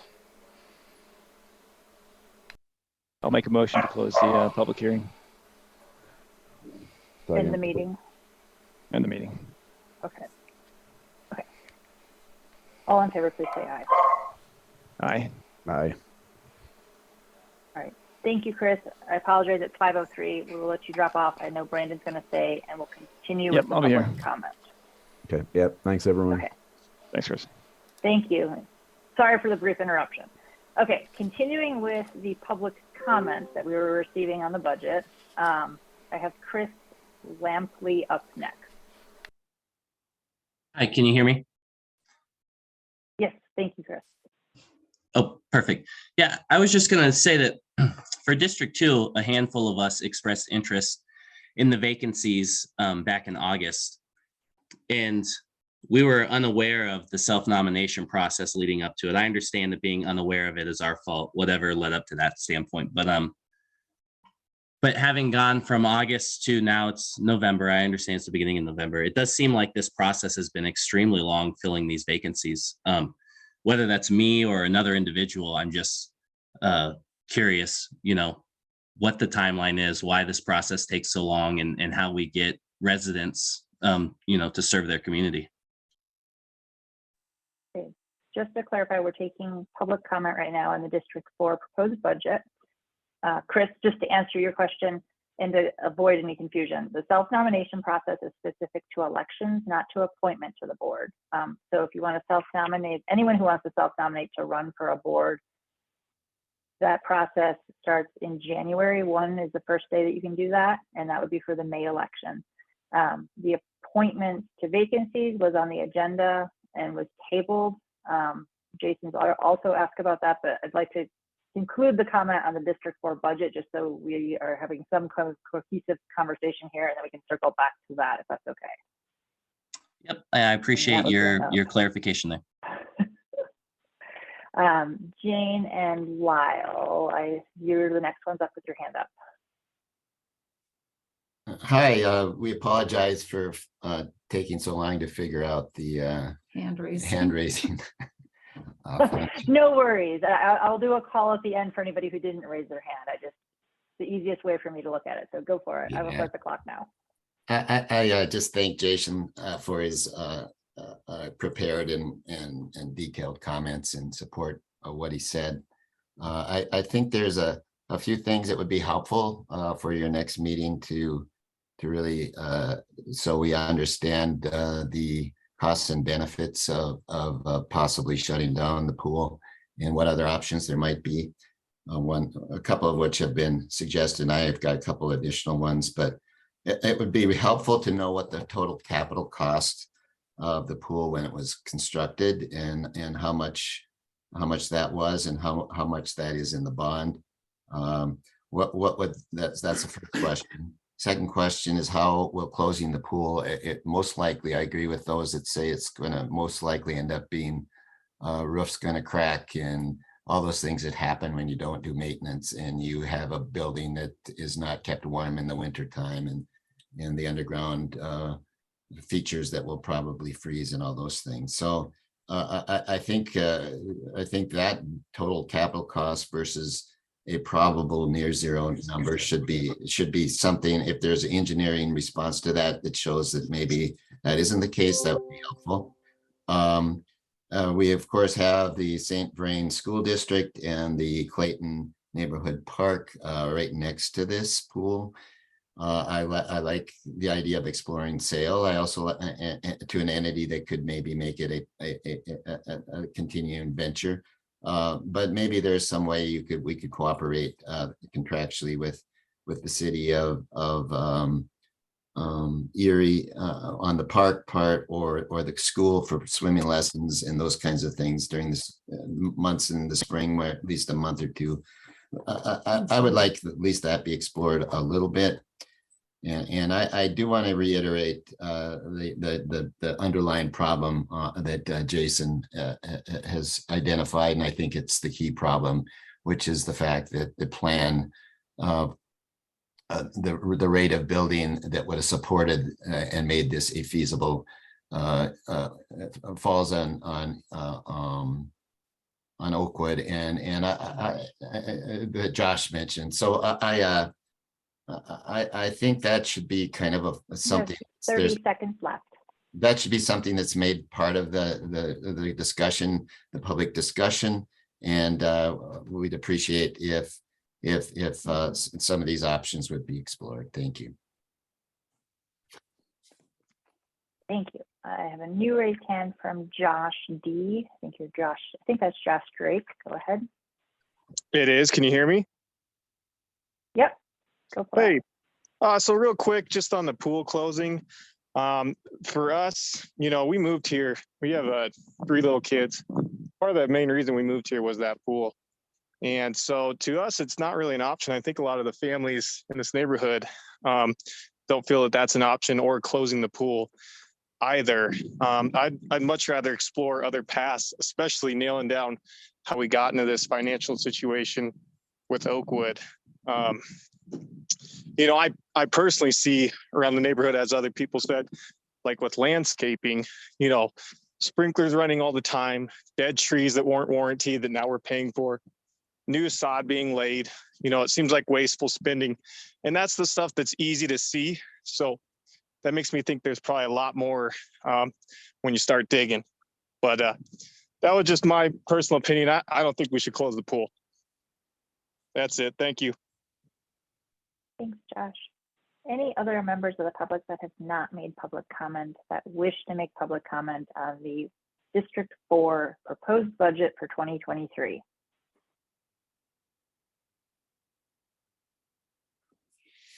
All right, Dennis, I see that your hand is up again. If the board wants to go ahead and take additional public comment, I'm happy to allow that since I'm playing parliamentarian. I just wanted to make sure we got through the District 4 budget item. All right, I'm not hearing a no, so go for it, Dennis. You're on the clock. Okay. I'm not sure if this is relative to the budget or not, but the question that Jason had put out there, I am very interested in that answer.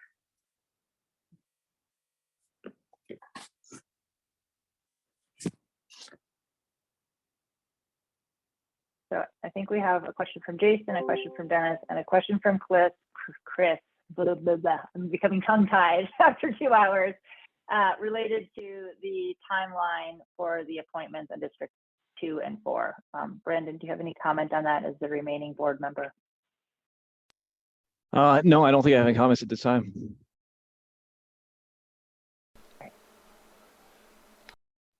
Okay, not a surprise. So back to District 1 agenda. We've closed that out. We've closed District 2 and 4's meeting. District 1 board members, any other business that you wanted to discuss today? I move we adjourn the District 1 meeting. Sorry, let me get back to that page in my notes. All right, adjourn. Sam. Before adjournment, I think it would be behoove to set timeline for our next meeting as well. I think due to the nature of everything kind of happening within the next 2 weeks would be crucial to, if we could have an agreement upon next 2 weeks for scheduling, since it does seem like this kind of has continued to drag out for a while. It's fine. I withdraw my motion to adjourn. Sorry. And it's okay. You can leave it out there. You haven't been seconded yet, so it's okay. Oh, okay. Shelby, go for it. Yeah, along those lines, maybe I just want to make sure that I have clear direction. It sounds like we need to maybe modify the projection that we had done, and maybe take that out a few more years, and probably do a couple different scenarios, one of which would include a shutdown of the amenities to see where that would get us. So I just want to make sure that I'm clear on that direction as we look to schedule this next meeting. Yep. I would say we need a 7-year cost analysis of looking at closing the amenities of the pool and clubhouse with realistic cost of bare minimum maintenance to maintain the amenities to where they will not need significant cost to reopen. So we know that it's still going to be costing that piece, but we will have to look at what a true cost is, not just zero everything out, knowing that's not going to be possible. If that kind of makes sense. That's going to require an engineering analysis.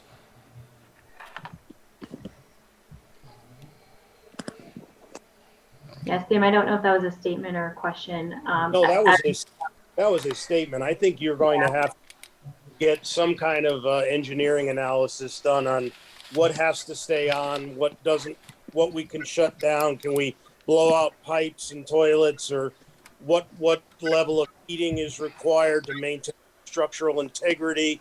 I mean, those are all serious engineering questions that we would need answers to. Yep. And then a secondary piece of it as well is I still want a written out breakdown of what are the town requirements for our service levels versus what are the service levels that we currently have out there that have the ability to be tinkered with. I know we have line items on the budget, but the budget line items don't tinker in my head to clear and defined service level expectations, if that kind of makes sense. Jason, can Jerry speak to that? I think what you're seeing in the version 2 budget is that minimum level. I mean, Jerry, is that, correct me if I'm wrong, but I think that's what that version 2 is. Yeah, that's basically what it is, Jason, is where you see numbers still in that second exhibit. Those are, the minimum service levels for this district to run at. As I said in the last meeting, from the town's perspective, if the district owns an improvement and has accepted it, then they need to operate and maintain it to those levels. So if there's numbers in there in that second option for 2023, that's what those numbers represent, is the minimum service levels for this district to function. Okay. So I think it would be behoove, like I said, but this is gonna be. I'll work on an email form of a question just so it can. Like I said, we are required to have snow removal at X inch. We're required to maintain greenery on X paths. We are required to have trees planted at this distance, things on those lines. The monuments must still be maintained if a crash, things like that. So I think that's kind of what I'm looking for, is like a, not so much as a Excel spreadsheet breakdown of it, but a narrative form that would play off in my head, if that kind of helps Jerry. So I'll kind of formalize it in a way that makes sense on email and send out to the whole team with blank CC. That way you can respond back on there, my friend. Okay, sounds good. All right, thank you. But yeah, I think that would be helpful as well, because it seems like, just as a lot of residents have kind of mentioned, we feel like they feel like there might be waste on that piece, and I completely understand that sentiment by not understanding what the service levels are on that piece of it. So as a lot of people brought up, the sod being laid, things on those lines, there is a lot of work going in by Oakwood for public improvements that are being accepted into the community. So just understanding also, hey, what are the still to be accepted public improvements? So where is Oakwood still taking things over that District 4 is accepting into the budget also for the next 5 years or 3 years, whatever that may look like, too, would be another item I want to see, Shelby, what that improvement kind of looks like. Because while we have this budget for 2023, 2024, 25, and 6 costs are also going to keep going up. We know that revenues going to go up, but what do those costs look like versus what is the planned improvement? I think I've asked that for the last 2 years and we don't have it listed out. So there should be somewhere along the way a master plan of what the improvements are out there, correct? All right, I'll just, but yeah, I think that having those items would be really helpful within the next 2 weeks, Shelby, for a meeting that we can take and discuss. Yeah, thanks, Jason. I didn't mean to leave you hanging on that question. I can't answer that. I don't generally have that information, but I will work with Jerry and Brandon to see what we can pull together.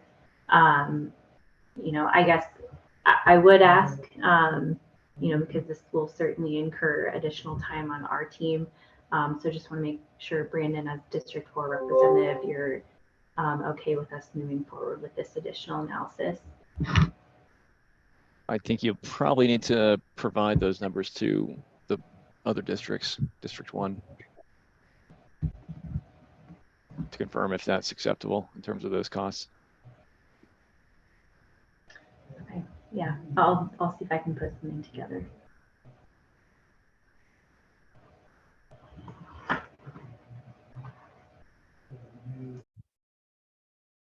Okay, to the rest of Jason's point, since we've had people drop off, board members drop off, and we need to still get public hearings for 3 and 5 as well, I will send out some sort of a poll to get a meeting together. This time of year is insanely busy for consultants, so I'm going to touch base with Shelby and Jerry and see what availability they have for the next meeting, and then I'll send out some options to the board members. And I will try to do that tomorrow, although tomorrow I think I have meetings from 8 a.m. to 5:30 p.m. So it might be Friday before you see an email on that. But I will get it out as soon as I possibly can. Jennifer, I suspect probably need 2 meetings before year end. Could we just go ahead and try and get a December one scheduled as well? Yeah, I'll look for one and then in a couple of weeks, and then one closer to the mill levy certification deadline. Perfect. So that we have a backstop. But yes, I will get those out as soon as I can. I just wanted to set expectations that you might not see that email until Friday, just because looking at my calendar, I'm not sure that I'll get around to that tomorrow.